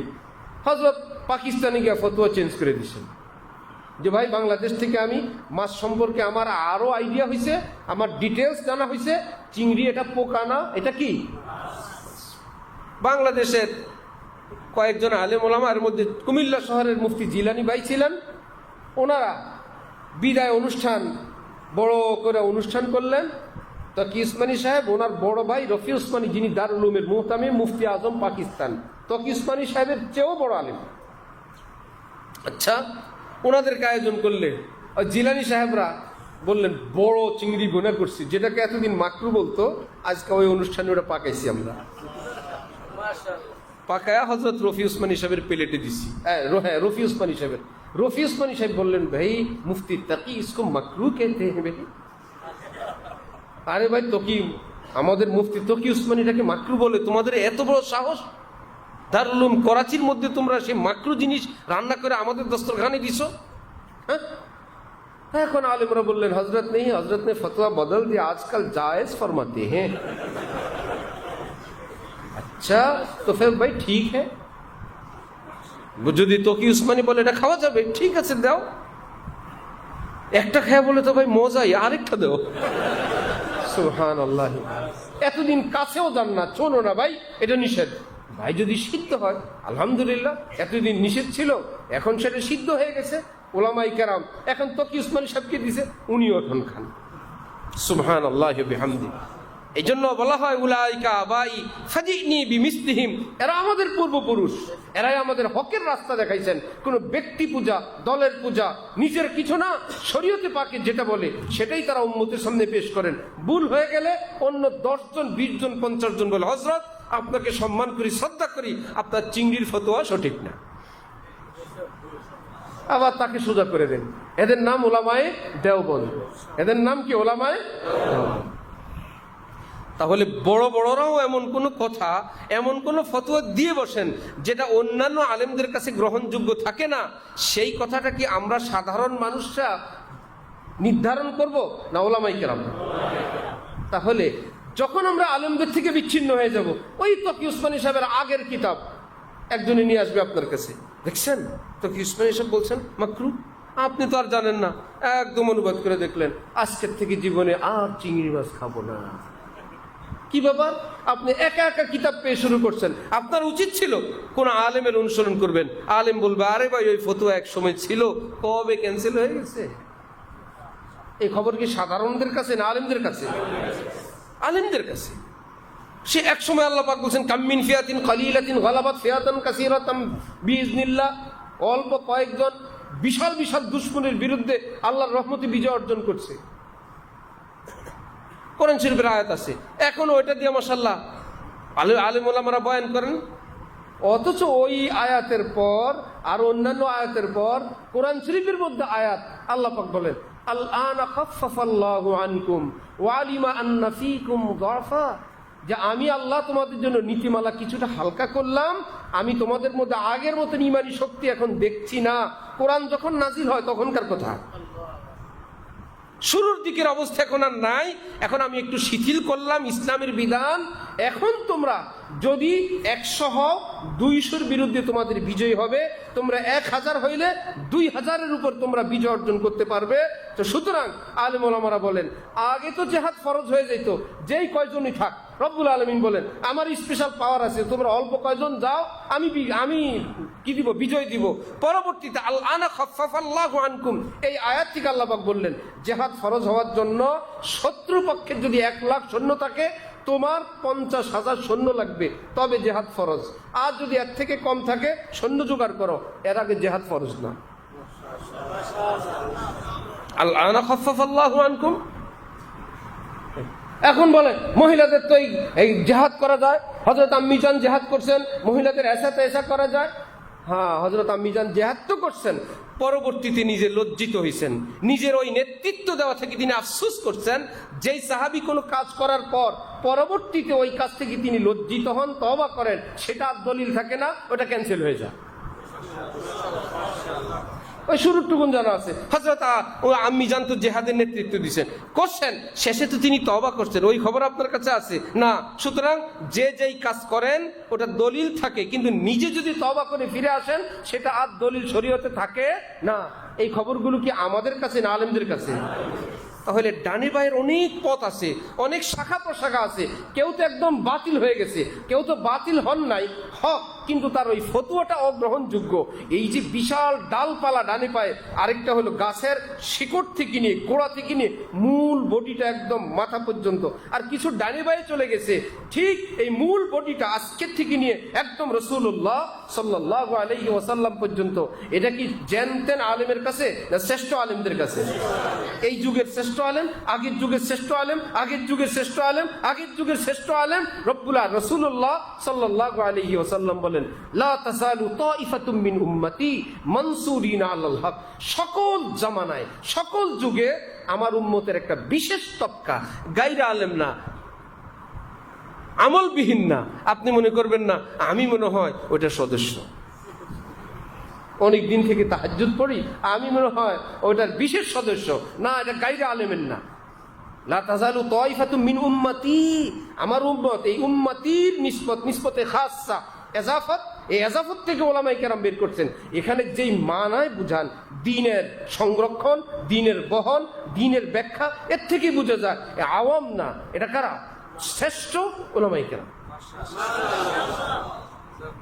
অনেকের মনে কথা একটা আসে আর বলে আমার দিলে আল্লাহ ঢালছেন। যত কথা মানুষের মনে আসে সব কথা আল্লাহ ঢালেন? আল্লাহ কথা অন্তরে ঢালছেন, এটা ইসলামিক ভাষা হলো এলহাম। এটা কি ইসলামিক ভাষায় কি বলে? তার মানে কি আপনি বলতে চান আল্লাহ আপনার অন্তরে এলহাম করছে? আশ্চর্য কথা। হালাল খাওয়ার তৌফিক হয় না, ওনার অন্তরে আল্লাহ কথা ঢালছেন। পায়জামা টাকনোর উপর উঠে না, আল্লাহ অন্তরে কথা ঢালছেন। ঘরের টেলিভিশন বিদায় হয় নাই, ওনারা আল্লাহ অন্তরে ঢালছেন। সুদ ঘুষ থেকে আলাদা হয় নাই, অন্তরে আল্লাহ কথা ঢালছেন। এত সহজ না, এবং এটা শরীয়তের সীমারেখার ভিতরে, আহকামে শরীয়তের দৃষ্টিতে এই কথাটা কোরআন সুন্নাহর এলমের আলোকে সঠিক কিনা এটা পার্থক্য করার জ্ঞান নাই। এই লোক বলে আল্লাহ আমার অন্তরে ঢালছেন, মানে শিখতে শিখতে, আলেমদের থেকে শুনতে শুনতে এখন দেখি যে যে যে তারে বলে হজরত হজরত, যে কেউ যে কাউকে বলে হজরত। মানে আলেম ওলামারা দেখে গেছে বড় মাশায়েখে কেরামদেরকে হজরত বলে, এখান থেকে এটা কালেকশন করে নিয়ে গেছে, যে তারে বলে হজরত। নামাজ নাই, রোজা নাই, এখন সব কি হয়ে গেছে? হজরত হয়ে গেছে। বিশাল ব্যাপার সেবার। আল্লাহু আকবার। আল্লাহ আমাদেরকে দ্বীনের সহি বুঝ দান করেন। তাহলে এই কি বলতেছিলাম, বলো? হ্যাঁ, লা তাযালু তাইফা, শাবাশ। তো লা তাযালু তাইফাতুম মিন উম্মতি, যে নবীজি বলেন সব যুগে আমার উম্মতের একটা শ্রেষ্ঠ তবকা, ধনীর দিক থেকে নাকি? শিল্পপতিরা কারা? যারা রাজনীতিবিদরা। শ্রেষ্ঠ কিসের দিক থেকে? এলেম এবং আমল। এলমে আমলে তারা এত শ্রেষ্ঠ, আল্লাহ পাকের পক্ষ থেকে আসমানি মদত প্রাপ্ত হবেন, এবং তারা যেটা বলবেন সেটাই শরীয়ত, সেটাই আমার ব্যাখ্যা। এইরকম কিছু লোক সব যুগে থাকবে। নবীজি বলেন লা ইয়াসুররুহুম মান খাযালাকুম, তিরস্কারকারীরা, ধিক্কারকারীরা, শত্রুতা, কুদরতিভাবে তাদেরকে আল্লাহ এত হেফাজত করবেন, কেউ তাদের একটা পশবও ছিটতে পারবে না, কিচ্ছু করতে পারবে না। যারা নষ্টামিওয়ালা, ধিক্কার দেনেওয়ালা, শত্রুতা পোষণ করনেওয়ালা, নষ্ট বষ্ট হবে, আল্লাহ পাক তাদেরকে উপরে উঠাইতে থাকবেন। উম্মতে তাদের ইজ্জতের ঢঙ্কা বাজাইতে থাকবেন। এ কি এক যুগে থাকবে না সব যুগে? তাহলে এই যুগের শ্রেষ্ঠরা জানবেন আগের যুগের সেরা কে। সেরাদের মধ্যে বড় এই হযরত মাদানী রহমতুল্লাহি আলাইহি চাইতেন যে ভাই ভারত এত বড় দেশ, এটা না ভাঙ্গুক, আমরা ভারতবর্ষের অংশ থাকি। হাকিমুল উম্মত থানভী বলতেন যে ভাই হিন্দুদের ভিতরে আমরা থাকতে চাই না, মুসলমানদের জন্য এটা আলাদা রাষ্ট্র হোক। মত কি একরকম না দুই রকম? কি জ্বালা। হযরত মুফতি শফি সাহেব রহমতুল্লাহি আলাইহি বলেন হযরত মাদানী ইখলাসের সাথে চাইতেন ভারতটা না ভাঙ্গুক। হযরত থানবী ইখলাসের সঙ্গে চাইতেন ভারত থেকে একটা মুসলমানদের আলাদা রাষ্ট্র হোক। হযরত থানবী নিসবতি ভাই, ব্রাদার ইন ল, কি অর্থ? ওনার ওয়াইফের বিবির ভাই। বাংলা যাদেরকে আপনারা তালুবাস্য দিয়ে একদম ইচ্ছা মতন গালিগালাজ করেন, আমার কেউ ওই কথা বলার সাহস নাই। আমার কোনো বড় বোন নাই, কিন্তু আমার একটা চাচাতো বোন আমাদের খানদানের বড়। তো আমরা বাবারা 4 ভাই, তো ওনার সবার আগে আমরা বিয়ে দিছি, একদম ফ্যামিলি, আমরা খুব কাছাকাছি সম্পর্ক। এই লোক আমার যত বেইজ্জতি করছে বাজারে, আমি তখন ছাত্র, হ্যাঁ আমার শালা, হ্যাঁ আমার শালা, বহুত শালা বলছে আমারে।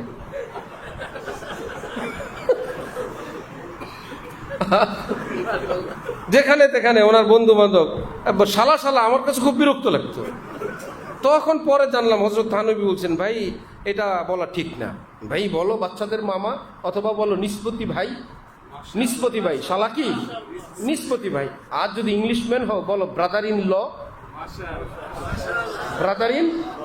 এত একদম বেচারা দেখা গেছে একজন এক জায়গার মুহতামিম, এক জায়গায় শেখুল হাদিস, খতিব সাহেব, এই দুলাভাই গ্রাম থেকে এসে বলো আপনাদের খতিব সাহেব আমার শালা, পীর সাহেব আমার শালা। চরমনার পীর সাহেবদেরকে এক আলেম বলতেন, এটা তো আমার শালার পুত। কি তোর বাপে আমার শালা, তো এ ওই বেটার পুত, শালার পুত না, কোন কথা? তো ওই শালা জায়েজ হইলে তো শালার পুত জায়েজ হয়ে যায়। হযরত থানবী বলছেন যে ভাই মানুষের সম্মান রক্ষা করে কথা বলো, নিসবতি ভাই বলো, ব্রাদার ইন ল বলো, বাচ্চাদের মামা বলো, ভাই আত্মীয়তার ভাই লাগে, একটু ইশারা ইঙ্গিত দিলে অন্যরা বুঝে যায় এটা কি ভাই, বুঝে যায় কিনা। তো হযরত থানবীর ওই রকম এক ভাই ঘরের মধ্যে আইসা খুব নারাজ। কি ব্যাপার? এক লোক হযরত থানবীর গালিগালাজ করছে, উনি একটা পাকিস্তান বানাবে, খামাখা আমাগো দেশ ইন্ডিয়া, এটা থেকে আবার একটা হুজুর মোল্লাগো রাষ্ট্র বানাবে, ইত্যাদি ইত্যাদি। ঘরের মধ্যে আইসা হযরত থানবীর বিবি বললেন যে অত এরকম খেপছে। হযরত থানবী বললেন চুপ করতে বলো। এক মজজুব আমার কাছে আসছিল, এসে বলে গেছে ইনশাল্লাহ সামনের 14 তারিখে পাকিস্তান স্বাধীন হয়ে যাবে। স্বাধীন হওয়ার আগে বলছেন এক মজজুব আসছে, এসে বলে গেছে সামনের 14ই আগস্ট না 14 তারিখ ইনশাল্লাহ পাকিস্তান স্বাধীন হয়ে যাবে। সত্যি সত্যি স্বাধীন হয়ে গেছে। কিন্তু এই জন্য কি হযরত মাদানী ছোট না অনেক বড়? অল্প বড় না বহু বড়? সম্মান শ্রদ্ধা ভক্তি 1 ইঞ্চি কম নাই। আল্লাহ হযরতের কবরকে নূর দ্বারা ভরপুর করে দেন। হযরত আল্লাহ পাক হযরতের সিলসিলাকে তা কিয়ামত হেফাজত করেন। কিন্তু রব্বুল আলামিন কবুল করছেন একজনকে। ভাই যে আমার আশরাফ আলী থানবীটা আমি কবুল করলাম, পাকিস্তান রাষ্ট্র দিয়ে দিলাম, সেই পাকিস্তানের 1 ভাগ পাইয়ে তো আমরা বাংলাদেশ। এটা ভাঙ্গেই তো সেদিন পূর্ব পাকিস্তান হয়েছিল। সেই পাকিস্তানের 1 পিস পূর্ব পাকিস্তান, আরেক পিস পশ্চিম পাকিস্তান। আমরা পূর্ব আলাদেরকে আল্লাহ পাক বাংলাদেশ দিয়ে দিয়েছেন। আমরা এখন বেটার মতন বুক ফুলে এখানে আজান দেই, মাদ্রাসা মসজিদ কায়েম করি, কোরবানি আসলে গরু জবাই করি, সারা বছর গরু জবাই করে খাই। কোনো বাপের বেটার কিছু বলার অধিকার নেই। সব হাকিমুল উম্মত থানবীর কবরে যাচ্ছে। সুবহানাল্লাহ। যে হে হাকিমুল উম্মত, আপনি এত সুন্দর ব্যবস্থা করে দিলেন। কায়েদে আজম মোহাম্মদ আলী জিন্নার কাছে ডেলিগেট পাঠাইতেন হাকিমুল উম্মত, রাজনৈতিক বিভিন্ন উপদেশ নিয়ে, এরকম করবেন এরকম করবেন না। ভারত উপমহাদেশের মস্ত বড় এক লিডার ছিলেন মোহাম্মদ আলী জিন্না। হযরত মাওলানা জাফর আহমদ উসমানীরা যাইতেন। এখন কায়েদে আজম মোহাম্মদ আলী জিন্না হুজুর পাঠান মাওলানা আশরাফ আলী থানবী, আর একটু অবাক হন, আর হুজুর আবার রাজনীতির পরামর্শ নিয়ে পাঠায়। আচ্ছা দেখি তো, আচ্ছা মাওলানা জাফর আহমদ উসমানী বলেন তো, এমনি কর্মীর সংখ্যা বেশি না লিডারের সংখ্যা বেশি বলেন তো? জাফর আহমদ উসমানী বলেন কেন লিডার বেশি? এই দুনিয়া কি বেশি? কাজে আজম মোহাম্মদ আলী জিন্না বলে ওরে আল্লাহ, হুজুরা তো রাজনীতি বুঝে, আমি তো এই চালাই আছি, সব নেতা কর্মী নাই। আমি রাজনীতি করতে গিয়ে দেখি সব নেতার সংখ্যা বেশি, কর্মীর সংখ্যা কম। আপনারাও তো রাজনীতি বুঝেন ভাই, আইসেন, আপনারা পরামর্শ দিলে আমি নিব। সুবহানাল্লাহ সুবহানাল্লাহিল আযীম। তো যে হাকিমুল উম্মত এটা করলেন, আল্লাহ পাক তারটা কবুল করলেন। এই বলে কি আমরা এর বিপরীত চিন্তাওয়ালা যে সমস্ত বুজুর্গানি দিন ছিলেন ওনাদের প্রতি আমরা অশ্রদ্ধা অভক্তি করব? কিন্তু আল্লাহ চাইছেন ওনারটা কবুল করে নিছেন। এরকম যুগে যুগে যুগে যুগে বিভিন্ন বিষয় এরকম থাকে। তাহলে সেটার হক এবং সঠিক পথটা এটা নির্ধারণ কারা করবেন? আচ্ছা, এখানে তো ওলামায়ে কেরামের ব্যাপার, ডাক্তারদের ব্যাপারে এরকম নাই? এক এক ডাক্তার এক এক আজগুবি কথা বলেন, কিন্তু মেডিকেল ওয়ালারা সেটা গ্রহণ করে না, বলে এটা স্যারের একটা ব্যক্তিগত মত, এটা স্যারের আজগুবি একটা কথা, কিন্তু আমাদের মেডিকেল জগৎ এটাকে গ্রহণ করে নেই। ওই কথাটা জানবে আমরা না, ডাক্তাররা জানবে, যেটা অমুক স্যারের একটা ব্যতিক্রম চিকিৎসার পদ্ধতি, এটা আমাদের মেডিকেল জগৎ এটাকে সাপোর্ট করে না, এটা হলো স্বাভাবিক গতি, ওটা হলো একটা ব্যতিক্রম গতি, এটা ডাক্তাররা বুঝেন। আমরা ডাক্তারের কাছে যাই, ডাক্তাররা দিয়ে দেয়। এখন ডাক্তারের কথা মনে পড়লো তো আরেকটা, কিছু শিক্ষিত লোক, বিশেষ করে জেনারেল, ইতিমধ্যে আবার জেনারেলদের এই চেলা চামচা ছাত্রমাত্র যারা আছে তারা, আর যারা আলেমদের থেকে দূরে, তারা অনেকেই আজকে এই কথা মুখস্থ করে বসছে যে আলেম ওলামাদেরকে তোমরা অন্ধভাবে কেন বিশ্বাস করবা?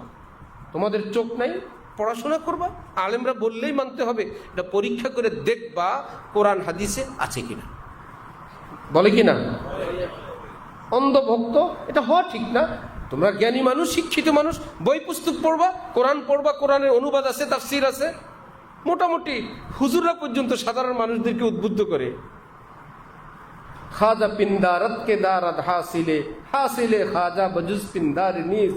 জনাব মনে করে সে জানে, জানে না তো কিছুই, এইটুকুন জানে, নিজেরে মনে করে জানে। এই জানে বলতে এইটুকু জানে, জানে না কিছুই, কিন্তু এলেম বলতে কি এলেম আছে? মনে করে আমি জানি, এইটুকুনি এলেম আছে। এলেম কালাম বলতে কিচ্ছু নেই, এইটুকুন এলেম আছে যে আমি জানি, এই কথাটা ভালো জানে, আসলে জানে না। খাজা পিন্দারাত কে দারাত হাসিলে, খাজা সাহেব বন্ধু ভদ্রলোক মনে করে, এখানে খাজা তো ভদ্রলোক, ভদ্রলোক মনে করে খুব জানে, হাসিলে খাজা বাজুস পিন্দার নিজ, ওনার এই ধারণা ছাড়া এলেম কালাম কিচ্ছু নেই। মনে করে বহুত কিছু। সাধারণ মানুষকে বলে কোরআন পড়বা, কোরআনের অনুবাদ, কেন তোমরা অন্ধভক্ত হবা? মনে করে অনেক জ্ঞানী গুণী, কিছুই না, একটা মূর্খ লোকের কথা। আমরা ডাক্তারদের প্রেসক্রিপশনে ওষুধ খাই কি ভাই, দেখে শুনে খাই না অন্ধভক্ত? যে ডাক্তার যে লিখলেন, এটা মেডিকেলের কোন কোন বই পুস্তকে আছে, নিজেরা পড়াশোনা করে তারপরে যাচাই করে ওষুধ খাই না যা বলে তাই খাই? আচ্ছা, ইঞ্জিনিয়ার বলে দিল এখানে মাটির অবস্থা এমন, এখানে এত তালা করতে হলে এতটা কি করতে, পাইলিং করতে হবে, এত ফুট করতে হবে, এত মোটা রড দিতে হবে। এই যে ইঞ্জিনিয়ার বলে দিল, এই কথাটা সঠিক কিনা আমরা এই জগতের বই পুস্তক পড়ে তারপরে দেখি না ইঞ্জিনিয়ারের কথা সঠিক, আমরা ওইভাবেই পাইলিং শুরু করি। এভাবে করি না অন্ধভক্ত? ইঞ্জিনিয়ার সাহেব যা বলবেন তাই। বিজ্ঞানীরা বলে দিল এটাতে উপকার, এটাতে ক্ষতি, এত উপরে সূর্য আছে, সূর্যটা সাইজ এত বড়, সূর্য রাস্তা এত দূর, এগুলোকে আমরা ফিতা দিয়ে মাইপা বিশ্বাস করি না যা বলে তাই বিশ্বাস করি? যারা বলে তারা অন্ধভক্তের উস্তাদ। কি চিকিৎসার ক্ষেত্রে, ইঞ্জিনিয়ারের ক্ষেত্রে, বিজ্ঞানের ক্ষেত্রে, বিশ্লেষণের ক্ষেত্রে, উপকার অপকারের ক্ষেত্রে আগামীকাল বৃষ্টি হওয়ার সম্ভাবনা আছে, তাদের এই কথাটাকে আমরা নিজেরা গিয়া আবহাওয়া অধিদপ্তর থেকে মেশিন টেশিন দিয়ে মাইপা তারপরে বিশ্বাস করি না তাদের কথা অন্ধভাবে বিশ্বাস করি? দুনিয়ার সব অন্ধভাবে বিশ্বাস করো, কারণ ওই জগতে যারা পারদর্শী তাদেরকে মানা এটাই বুদ্ধিমানের কাজ। তাহলে কোরআন হাদিসের কেউ পারদর্শী নাই, কোন আলেম নাই, আল্লাহ ওয়ালা নাই। কোরআনে পাকে আল্লাহ পাক বলেন ওয়াউলিল আমরি মিনকুম, যারা উলুল আমর, যারা শ্রেষ্ঠ আলেম তাদেরকে মানো। তাদেরকে মানাই আল্লাহকে মানা, তাদেরকে মানাই রাসূলকে মানা। পারলে তুমি কোরআন হাদিস বুঝা তারপরে তাদের মতন হও। যাবেন ঢাকা থেকে চট্টগ্রাম, নিজের গাড়িও নাই, পায়ে হেঁটে যাওয়ার অবস্থাও নাই, আবার পরের গাড়িতে উঠবেন না, যাবেন কেমনে? নিজের গাড়িও নাই, পায়ে হেঁটেও যেতে পারবেন না, আরেকজনের গাড়িতে উঠবেন না, যেতে পারবেন? তা আপনি চলবেন শরীয়তের উপরে, নিজে চলার মতন এলেম নাই। আবার যাদের এলেম আছে তাদের গাড়িতে উঠতেও আপনি রাজি নাই, শরীয়তের উপর চলবেন কিভাবে? রাস্তাই দুইটা, হয়তো নিজে সেই পরিমাণ এলেম হাসিল করবেন, অথবা যাদের কাছে এলেম আছে সে আলেমদেরকে অনুসরণ করবেন। আল্লাহর কসম, আল্লাহর রাস্তায় চলার এই পদ্ধতি, এর বাইরের কোনো পদ্ধতি নেই। হয়তো ওই পরিমাণ এলেম অর্জন করবেন, আপনি চলবেন। আর যদি মনে করেন আমার তো ওই পরিমাণ নাই, যাদের আছে তাদেরটা মানবেন। হযরত শাহ ওলিউল্লাহ মুহাদ্দিস দেহলভী রহমতুল্লাহ আলাইহি বলতেন, কতবার ভাবছি আর হানাফি মাযহাবটা মানবো না, আল্লাহ তো দিছি, কোরআন হাদিস সব পড়ি বুঝি, আমি একা একাই চলবো। যেদিন দিনের বেলা এই নিয়ত করি, ওই দিন রাতেই স্বপ্নে দেখি রাসূলুল্লাহ সাল্লাল্লাহু আলাইহি ওয়াসাল্লাম বলেন কি, শাওলিউল্লাহ ইমাম আবু হানিফার মাযহাব অনুসরণ করবা। সুবহানাল্লাহি ওয়া বিহামদি। যে আরো বহুত বাকি আছে, দেখলুবি হইছ ইমাম আবু হানিফা হইতে পারো নাই, তার পথে চলো। সুবহানাল্লাহি ওয়া বিহামদি। তাই আমরা আমার ভাইয়েরা, যে বিজ্ঞানকে যদি অন্ধভাবে বিশ্বাস করা যায়, ডাক্তারকে যদি করা যায়, ইঞ্জিনিয়ারকে যদি করা যায়, তাহলে আল্লাহ রসুলের আদেশ যে আলেমদেরকে মানার জন্য, আমরা কি তাদেরকে মানতে পারবো না ইনশাআল্লাহ? আল্লাহ তৌফিক দান করেন। এইরকম আলিম কি শেষ না আছে? আজকে আছে না কিয়ামত পর্যন্ত থাকবেন? ঘরে ঘরে না অল্প অল্প অল্প অল্প অনেক অল্প। হ্যাঁ, তাদের সন্ধান পাবেন আলিমদের কাছে, পানওয়ালার কাছে না। হক্কানি আলিমদের সন্ধান পাবেন কার কাছে? আলিমদের কাছে। এই পথ যদি আমরা ধরি তবেই মুক্তি। এখন পৃথিবীর অবস্থা এমন, আহলে কোরআন বের হয়েছে যারা হাদিস মানে না। হাদিস মানার কথাটা কি নবীজির হুকুম না আল্লাহর হুকুম? তা আপনি তো বললেন আপনি কোরআন মানেন, তো কোরআনেই তো কথা আছে রসুলকে মানো। যখন আপনি ওই অংশটা মানলেন না, আপনি কি কোরআন মানলেন? অথচ বলে আমরা আহলে কোরআন। আবার নতুন বাইরেছে আহলে হাদিস, কোরআন মানে না। অর্থাৎ মানে, কিন্তু এত গুরুত্ব দেয় না কোরআনের যত গুরুত্ব দেয় কার? হাদিসের। মানে না অর্থ এতটা মানে যে হাদিস হাদিস হাদিস হাদিস ছাড়া, বুখারী ছাড়া কিচ্ছু বোঝে না। আরেক ভাইরাস ভিতরে মনে করে কোরআন আসমান থেকে যেরকম কোরআন শরীফ নাজিল হয়েছে, আসমান থেকে বুখারী শরীফ নাজিল হয়েছে। আসমান থেকে কোরআন তো নাজিল হয়েছে, আসমান থেকে কি বুখারী শরীফ নাজিল হয়েছে? আবার মনে করে হ্যাঁ, এই যা আছে হাদিসের কিতাবের মধ্যে, এই সিয়াসিত্তা, এর বাইরে আর কোনো হাদিস নেই। সিয়াসিত্তার বাইরে আর হাদিস নাই। হযরত ইমাম মালিক রহমতুল্লাহ আলাইহি মুয়াত্তা ইমাম মালিক লিখছেন একদম শুরুর দিকে, সহিহ ইবনে হিব্বান লিখছেন, ইবনে খুজাইমা লিখছেন, আরো কত হাদিসের কিতাব। এবং ইমাম বুখারী রহমতুল্লাহি আলাইহি নিজের কিতাবের নামে তো লিখছেন আল জামিউল মুসনাদুস সহিহুল মুখতাসার। নিজের কিতাবের নামের একটা অংশ কি আল মুখতাসার। হাদিসের জগতে একটা ছোট কিতাব, বেশি হাদিসে বাইরে রয়ে গেছে, আমি অল্প কিছু হাদিস এই কিতাবে আনলাম। তাহলে ওনার কিতাবের নামের ভিতরেই তো এই বেটাদের ওষুধ আছে। খবরদার, এই কিতাবে সব হাদিস খুঁজবা না, বাইরে বহু হাদিস আছে। এটা কি আমরা বলে গেছি না, বুখারীওয়ালা বলছেন। যদি বুখারী হয় তাহলে মুসলিম কি, এটাও হাদিস। আবার আরেক গ্রুপ বাইরে আমরা খালি সহিহ হাদিস মানি, আর কিছু মানি না।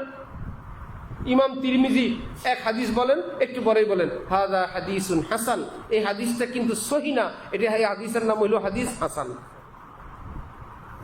এটা হাসান, এটা সহিহ না। কি ব্যাপার? আমরা বাঙালিরা বাঙালি ভাষায় সহিহ অর্থ মনে করি কি?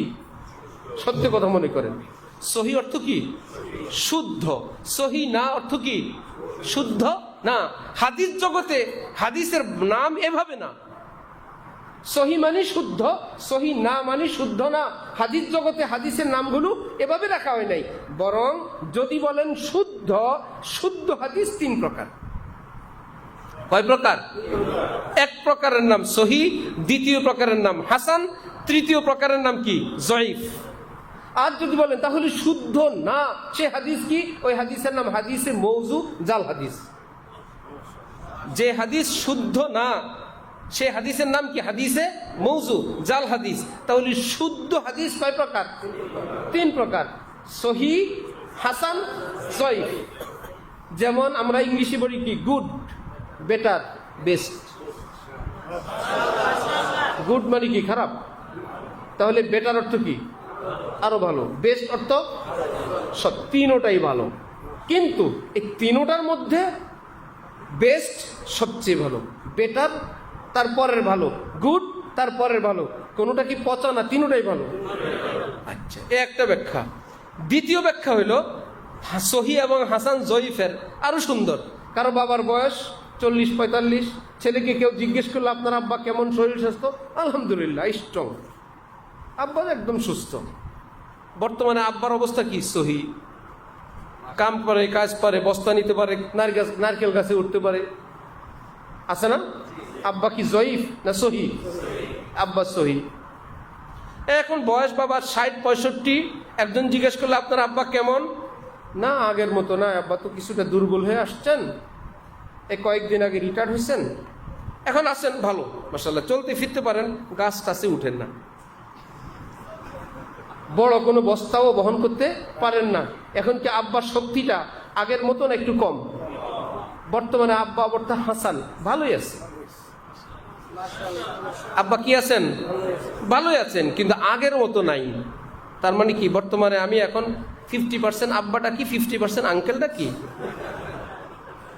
আগের মতো নাই, যে আগের মতন শক্তি নাই। আব্বা তো 100 ভাগ, আব্বা তো আব্বাই। শক্তির দিক থেকে বললাম হাসান নাকি? আব্বা হওয়ার দিক থেকে হাসান না শক্তির দিক থেকে? সহি যে বলছিলাম আব্বা হওয়ার দিক থেকে না শক্তির দিক থেকে। এখন আব্বার বয়স 75-80, জুমার নামাজে যান, মাঝে মাঝে 2-1 ওয়াক্ত মসজিদে যান, হাট বাজার এখন আর যান না, চা দোকানে একটু গিয়ে চা খেয়ে আসেন, তসবিহ তাহলিল পালন করেন। আপনারা কেউ জিজ্ঞেস করলো কি ব্যাপার, আপনার আব্বার কি অবস্থা? না আব্বার অবস্থা তো জয়ীফ। আব্বা কি জয়ীফ? জয়ীফ অর্থ দুর্বল, তার অর্থ আমার ওনার বাবা হওয়ার ব্যাপারে সন্দেহ আছে, জয়ীফ। আর আমরা চাচ্ছি ওনাকে ঘর থেকে বের করে দিতে, কারণ আমরা শুধু সহি আব্বা মানি। আমরা সহি আব্বা ব্যতীত কাউকে ঘরে রাখতে চাই না, শুধু সহি আব্বা মানি। সহি আব্বা মানেন না সব আব্বা মানি? আব্বা যখন সহি তখনও মানি, আব্বা যখন হাসান তখনও মানি, আব্বা যখন জয়ীফ তখনও মানি। হ্যাঁ এইটুকুন বলি, আব্বা যখন হাসান সহির মতন গাছে উঠতে পারেন না, বড় বোঝা বহন করতে পারেন না। আব্বা যখন জয়ীফ আগের মতন কাম কাজ করতে পারেন না, কিন্তু আব্বা যে আব্বা 100 ভাগ নিশ্চিত। এই হলো হাদিসের জগতের 3 নাম। এখন এক গ্রুপ বাইর হয়েছে, কি মানে শুধু সহি। আব্বা যদি হাসান হয় ঘর থেকে বের করে দেয়, জয়ীফ ফেলে বলে এটা আমার মায়ের সঙ্গে ঘর সংসার করছে, ভুয়া ভুয়া হবে। এটা আশ্চর্য কথা। আপনি আলেমদের থেকে বেশি পান কেন? আলেমরা কি বলে, হক্কানি আলেমরা কি বলে সেখানে যান। পেন্টলা শাটলা বুখারী শরীফের নামটুকুন বলতে পারে না যে বেটা, পারবে বুখারী শরীফের নাম? জামিউল মুসনাদ সহিহুল মুখতাসার মিন উমুরি রাসূলিল্লাহ সাল্লাল্লাহু আলাইহি ওয়াসাল্লাম ওয়া সুনানিহি ওয়া আইয়ামি, নাম তো বলে দিলাম, শুনে বলেন। আমি তো আপনারা বলি না যে আগে থেকে, আমি এখন বললাম, যদি বলেন আর 3 বার বলতে, 3 বার বলবো, আপনি 4র্থ বার বলবেন যে বেটা সহি হাদিস মানেন। বুখারীর নাম জানে না উনি, বুখারী মনে করে ইমাম বুখারীর জন্মই তো 194 হিজরিতে, নবীজির মদিনা মুনাব্বারায় আসার 194 বছর পর এই বেটা আসছে। মুসনাদ ইমাম আহমদ ইবনে হাম্বল, না না না সিয়াসিত্তার না তো না, ওরে আল্লাহ সিয়াসিত্তার না, ইমাম আহমদ লিখছেন। আহমদকে জানেন? ইমাম বুখারীর উস্তাদের উস্তাদ, ইমাম আহমদ ইবনে হাম্বল ইমাম বুখারীর দাদা হুজুর। বলে এগুলো ভুয়া। তো ইমাম আহমদ ইবনে হাম্বলের কিতাব যদি ভুয়া হয়, তাহলে ভুয়ার ঘরে আরেক ভুয়া ইমাম বুখারীর নাতি ভুয়া। সিঙ্গেল ভুয়া না ডবল ভুয়া? আন্দাজি বলে আর কি। কোন ছেলে বাজারে দেখছে তার বাবা বিপদে পড়ছে, দৌড়াইতেছে, কি ব্যাপার? আব্বারে দেখছি জুতা দিয়ে পিটাইতেছে, আমি মানিজ্জত নিয়ে চলে আসছি। আব্বারে জুতা দিয়ে পিটাইলে তোর মানিজ্জত নিয়ে আসলি কেমনে? আবার বাজারে আব্বারে জুতা দিয়ে পিটাইতেছে, আমি মানিজ্জত নিয়ে চলে আসছি। আর আব্বারে পিটাইলে তোর কিছু থাকে না বেটা। ইমাম আহমদ ইবনে হাম্বল ইমাম বুখারীর দাদা উস্তাদ, ওনার মুস্তাদ ইমাম আহমদ সারা পৃথিবীতে গ্রহণযোগ্য। এই জাহেল বলে বুখারী ছাড়া কিচ্ছু মানে না। তাহলে আমরা কি 1 অংশ মানি না 3 অংশ মানি? মানি না কোনটাকে? জাল হাদিস। সেটা কেমন? সেটার একটা উদাহরণ আছে। দেখেন ছোটবেলায় দেখবেন মহল্লায় অনেকে পোলাপান্ডে বলে আব্বা ডাক, বলে না? ওটা কি আব্বা? সহি হাসান জয়ীফ কোনটার মধ্যে পড়ে? ওটা জাল বাবা, ওটা মৌজু বাবা। ওটা বহুত চেষ্টা করে আমার বাবাটা খেতে। এরকম বিপদে আমি পড়ছি। ঢালকানগর মাদ্রাসা শেখুল হাদিস কুতুবউদ্দিন সাহেব রহমতুল্লাহি আলাইহি, সিলেটি বহুত বড় আলেম, যাত্রাবাড়ি হজরতেরও উস্তাদ, ফরিদউদ্দিন মাসুদেরও উস্তাদ, কিশোরগঞ্জের আনোয়ার সাহেবের উস্তাদ, আতাউর রহমান খানেরও উস্তাদ। পাঠান কা বাচ্চা, কঠিন পাঠান। হুজুরের রুমে হুজুর প্রথম বছর আসছে, হুজুরের ছেলে থাকতো আতাউল করিম মাকসুদ। আমাদের হুজুর ছেলে নাই, একদিন আমাদেরকে বললো তোমরা একজন থাইকো। আমরা ঠেলাঠেলি করে আর কেউ থাকি নাই, শরম পাই। পরের দিন সবকে সব বকা বকি এর সাথে সারা রাত ঘুমাইতে পারি নাই। হুজুরের জিন ছাত্র আছে কতগুলো, একা পাইলে ওই দিন হুজুরের সঙ্গে দেখা করতে আসে, বলে এগুলো আসছে সব দেখা করতে, জানালার বাইরে দিয়ে হাত দেয় মুসাফা করতে, হাত ঠান্ডা আর শরীর শিরশির করে, কেমন যতই ছাত্র কেমন কেমন লাগে না, বলে সারা রাত এই সিরিয়াল দিয়ে আমার সঙ্গে এই মুসাফা করছে আর আমার ঘুমাইতে দেয়নি। একা থাকলে আসে হুজুরের বকা, আমরা তো হয়েছে আইজো না কাইলো না, আমরা আপনার রুমে থাকবোই না। জিন যদি আমাগুলোকে একটু মুসাফা করে আবার। ওনার নাম শাইখুল হাদিস হযরত মাওলানা কুতুবউদ্দিন সাহেব রহমতুল্লাহ। ইত্তেফাকান আমার আব্বার নামও কুতুবউদ্দিন। হুজুর আমার ডাকতেন পুত।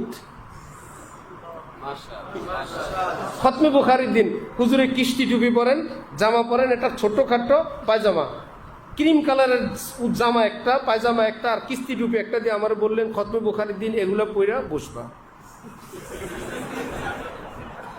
শেষে আমি বসছি, আছে আমার কাছে সেই জামা পায়জামা কিস্তি টুপি। বলছেন আদেশ, হযরত থানবী বললেন ওনার স্ত্রী জামা একটা হাতে বানায় বললেন ঈদের দিন এটা গায়ে দিবেন, হাতের ডিজাইন করা। হযরত থানবী বললেন ডিজাইন করা জামা গায়ে দেওয়া তো না জায়েজ না, কিন্তু এর উসিলায় আল্লাহর বান্দি আমার স্ত্রী তিনি খুশি হবেন, এটা বাদ দিলে তিনি কষ্ট পাবেন, তো খুশি করার পদ্ধতিটা তো জায়েজ। যদিও আমার তবিয়তগত ভাবে পছন্দ করি না, এক আল্লাহর বান্দিকে খুশি করার জন্য আমার তবিয়তের বিপরীতে ওই ডিজাইন করা জামা গায়ে দিয়ে হযরত থানবী ঈদের মাঠে গেছেন। বেচারি কত খুশি হয়েছে। তো সেই জামা গায়ে দিয়ে আমি দিছি, আমার কাছে আছে সেই জামা কিস্তি টুপি সহ। বহুত পুত ডাকতেন আর আমার সারা বছর চেষ্টা করছেন আমি যেন ওনারে একবার আব্বা ডাকি। আমি ডাকি না, আমি বলছি না। শেষে একদিন দর্শে একটা সিস্টেমের মধ্যে ফেলাইছে, এই জিজ্ঞেস করে এর নাম কি, তার বাবার নাম কি, আমার এসে বলে তোমার বাবার নাম কি। আমি বললাম আমার বাবার নাম হাফিজ মোহাম্মদ কুতুবউদ্দিন। তোরা হাফিজ বলতে বলছি, খালি কুতুবউদ্দিন বললে মিলে যেত। জীবনে আব্বা ডাকি নেই। এ আব্বা কি সহি, হাসান, জয়ীফ না মৌজু? মৌজু। জাল হাদিস হাদিস হওয়ার জন্য বহু মানুষে বহু চেষ্টা করছে। আলেমে হক্কানি বললেন একবারও হাদিস বলবো না। হক্কানি আলেমরা পরীক্ষা নিরীক্ষা করে বলছেন এটা আমাদের কি না, হাদিস না, সহিও না, হাসানও না, জয়ীফ না। তাহলে ওলামায়ে হক্কানি আমাদের প্রয়োজন আছে নাই? আল্লাহ আমাদেরকে চেনার কদর করা তৌফিক দান করেন। চিনবেন না তো রঙ্গে রঙ্গে কথায় কথায় কি বলবেন কি করবেন নিজেও জানেন না। কি বলেন শুধু সহি মানি আর কিচ্ছু মানি না। অর্থ যে কি, তার মানে নবীজির গ্রহণযোগ্য শুদ্ধ হাদিসের মধ্য থেকে 1/3, 3 ভাগের 1 ভাগ মানি আর মানি না। অথচ এই লোক জানে না আমি যে এটা বলে ফেলছি। সে যে বলে আমি সহি মানি আর মানি না, তার অর্থ কি হইল? সহি, হাসান, জয়ীফ 3 ভাগের 1 ভাগ মানি, 2 ভাগ মানি না। এই কথাটা বাংলাদেশে বলবে? যে বলেন তো আপনি আমি নবীজির হাদিস 3 ভাগের 1 ভাগ মানি আর মানি না, কোনো মুসলমান বলবে? ওই মুসলমানকে যদি একটু সিস্টেম করে বলা যায় বলেন তো আমি সহি মানি আর কিছু মানি না, বলে খুব সুন্দর কথা, শুধু সহি বলে না, সহি, শুধু সহি হাদিস মানি আর মানি না। কারণ জানে না তো আল্লাহর বান্দা এই সহি দন্তেশ্ব এটা আরবির সদ থেকে আসছে, সদ সহি, কিন্তু আরো বাংলা লেখার তো কিচ্ছু নেই, বেচারা মিসকিন বাংলার কাছে আছে এটা দন্তেশ্ব। হয়ে গেছে কি, লিখবো মসজিদ, সিন, সিন লিখবেন কি দিয়ে, বাংলায় দন্তেশ্ব লাগাই দিছে। লিখবো মাদ্রাসা, লাগাই দিছে কি, দন্তেশ্ব। লিখবে বিসমিল্লাহ, সিন দিয়ে, বাংলায় দিছি কি, দন্তেশ্ব। দিবে আসসালামু আলাইকুম, সিন দিয়ে, বাংলা বলে এত ঝামেলা করেন না, দন্তেশ্ব আছে নিবেন। এখন বাঙালি বলে আসসালামু আলাইকুম বিসমিল্লাহির রহমানির রহিম। অনেকে বলে বিসমিল্লাহির রহমানির, ইতিমধ্যে বলে এত জাহেলের জাহেল, এই মূর্খ জানে না এটা বিসমিল্লাহ না, এটা বিসমিল্লাহ। আল্লাহু আকবার। শেষের দিকে সহিহ হাদিসের একটা গল্প শোনায়। আমাদের ঢালকানগর মাদ্রাসায় এক দারওয়ান ছিল ইব্রাহিম, নকল করতে পারে, যেটা বলে দিবেন সেটাই নকল করে। কোন দুষ্ট ছাত্র তারা বলছে তুমি যদি এটা আরবিতে কথা বলতে পারো একটা পুরস্কার দিব। কি, নাজেম শাহ হুজুর এদিক থেকে যাবেন, তুমি বলবা আসসালামু আলাইকুম, তো হুজুর ওয়ালাইকুম আসসালাম বলবেন, তুমি বলবা কাইফা হালু, পারবা না? কাইফা আলু এক। 3 নম্বর বলবা আনা সারিক, আনা সারিক। সে তো অপেক্ষায়, ছাত্র পুরস্কার দিবে, অপেক্ষায় আসা। হুজুর আসছেন, আসসালামু আলাইকুম। দারোয়ান হুজুরে বলে কাইফা আলু। হুজুর তো বলে কি আমি আরব দেশে এসে গেলাম? হুজুর বলেন আলহামদুলিল্লাহ। এরপরে বলে আনা সারিক। হুজুর বলে কি বললি? আনা সারিক। মানে আরে বেকুব কি বললি? আমার ছাত্ররা বলছে এটা বললে আমার পুরস্কার দিবে। অর্থ জানোস? অর্থ তো জানি না। হুজুর বলল অর্থ হলো আমি একটা চোর। আনা সারিকুন অর্থ কি? আমি একটা। এই বেটাকে অর্থ বুঝে বলছে না বুঝে বলছে? কি পুরস্কারের আশায় বলে আনা সারিক। আসসালামু আলাইকুম ভালো, কাইফা হালুকাও ভালো। সে মনে করছে আনা সারিকও মনে হয় কি ভালো। হুজুর বললে জীবন আর কারো কাছে বলবি না এটা, তোর তো চোর বানাইছে। তো এই মুসলমান যেরকম, এই ইব্রাহিম যেরকম না বুঝে পুরস্কারের আশায় কাইফা হালুক আনা সারিক বলছিল, ওই মুসলমানরাও বলতেছে জানেন কাইফা হালুক, আমি শুধু সহি হাদিস মানি। এই ফাঁকে তার থেকে বাদ দিয়ে দিছে কয় হাদিস? 2 হাদিস। 2 হাদিস না হাজার হাজার হাদিস। এই বেচারা বলে আমি তো জানি না, আমার তো সুন্দর করে গিলাইছে, আমার তো বুঝায় বলে নাই। আমাদের বিশ্বাস বহু মুসলমান সহিকে শুদ্ধের অর্থে ধরে সে মনে করে অসুবিধা কি, শুদ্ধ হাদিস মানবো, যেটা শুদ্ধ না সেটা মানবো না। এই কথায় আবার ব্যাখ্যা কি আছে? আমি ফরিদাবাদ ল্যাব তোষকের দোকানদার এখনো আছে, শরীফ বোর্ডিং মনে হয় তার নাম, আজিজ ভাই। আমি বললাম যে ভাই একটা বালিশ বানাবেন 1 নম্বর শিমুল তুলে দিয়ে। বললেন 1 নম্বর দিবেন? আমি বললাম এরপর আর কোনো নম্বর আছে? বলে আছে। সেটা আর তো জানি না আমরা, আপনারা জানেন 1-এর উপর কোনো নম্বর আছে? সে বললো এটা তুলার জগৎ, 1 নম্বর মানে সবচেয়ে কম মিক্স। সবচেয়ে কম মিক্স যেটা, সেটার নাম কি? আমি বললাম যেটাতে মিক্স নাই সেটার নাম কি? বলে সেটার নাম 21। আমরা জানি কি 1 নম্বরের উপরে কোনো নম্বর আছে? আর কিন্তু এটা কোন জগতের 1 নম্বর আপনি সেটা জানতে হবে, যে এই জগতের নম্বরগুলো কিভাবে ঠিক করা হয়েছে।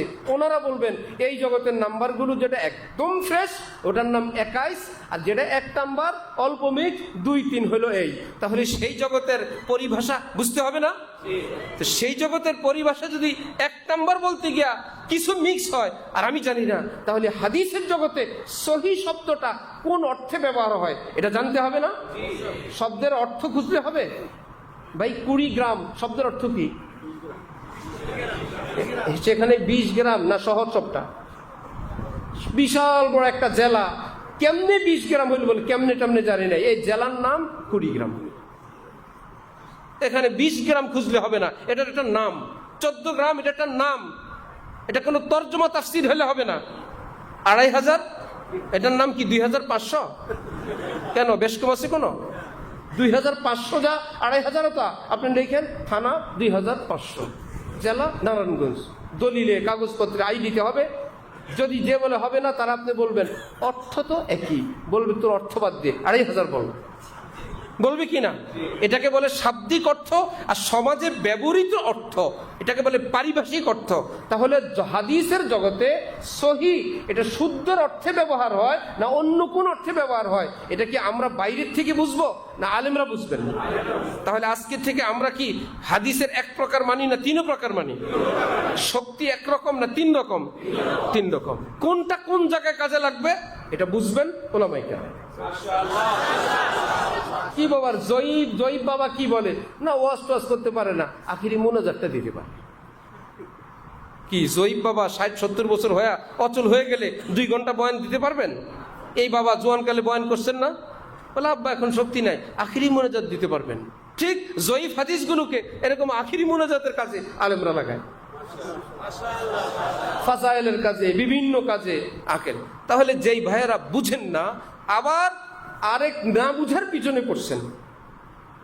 রাস্তাঘাটে যখন চলি আমরা, জ্যাম লাগছে মনে করে গাড়ি 2-3টা দাঁড়ায় রয়েছে, আমরাও পিছনে দাঁড়ায় রয়েছি। পরে তাকায় দেখি জ্যাম ট্যাম কিছু না, অন্য কোনো কাজে এই বেটা থামছে, হ্যাঁ পিছনে 3-4 জন দাঁড়ায় রয়েছে।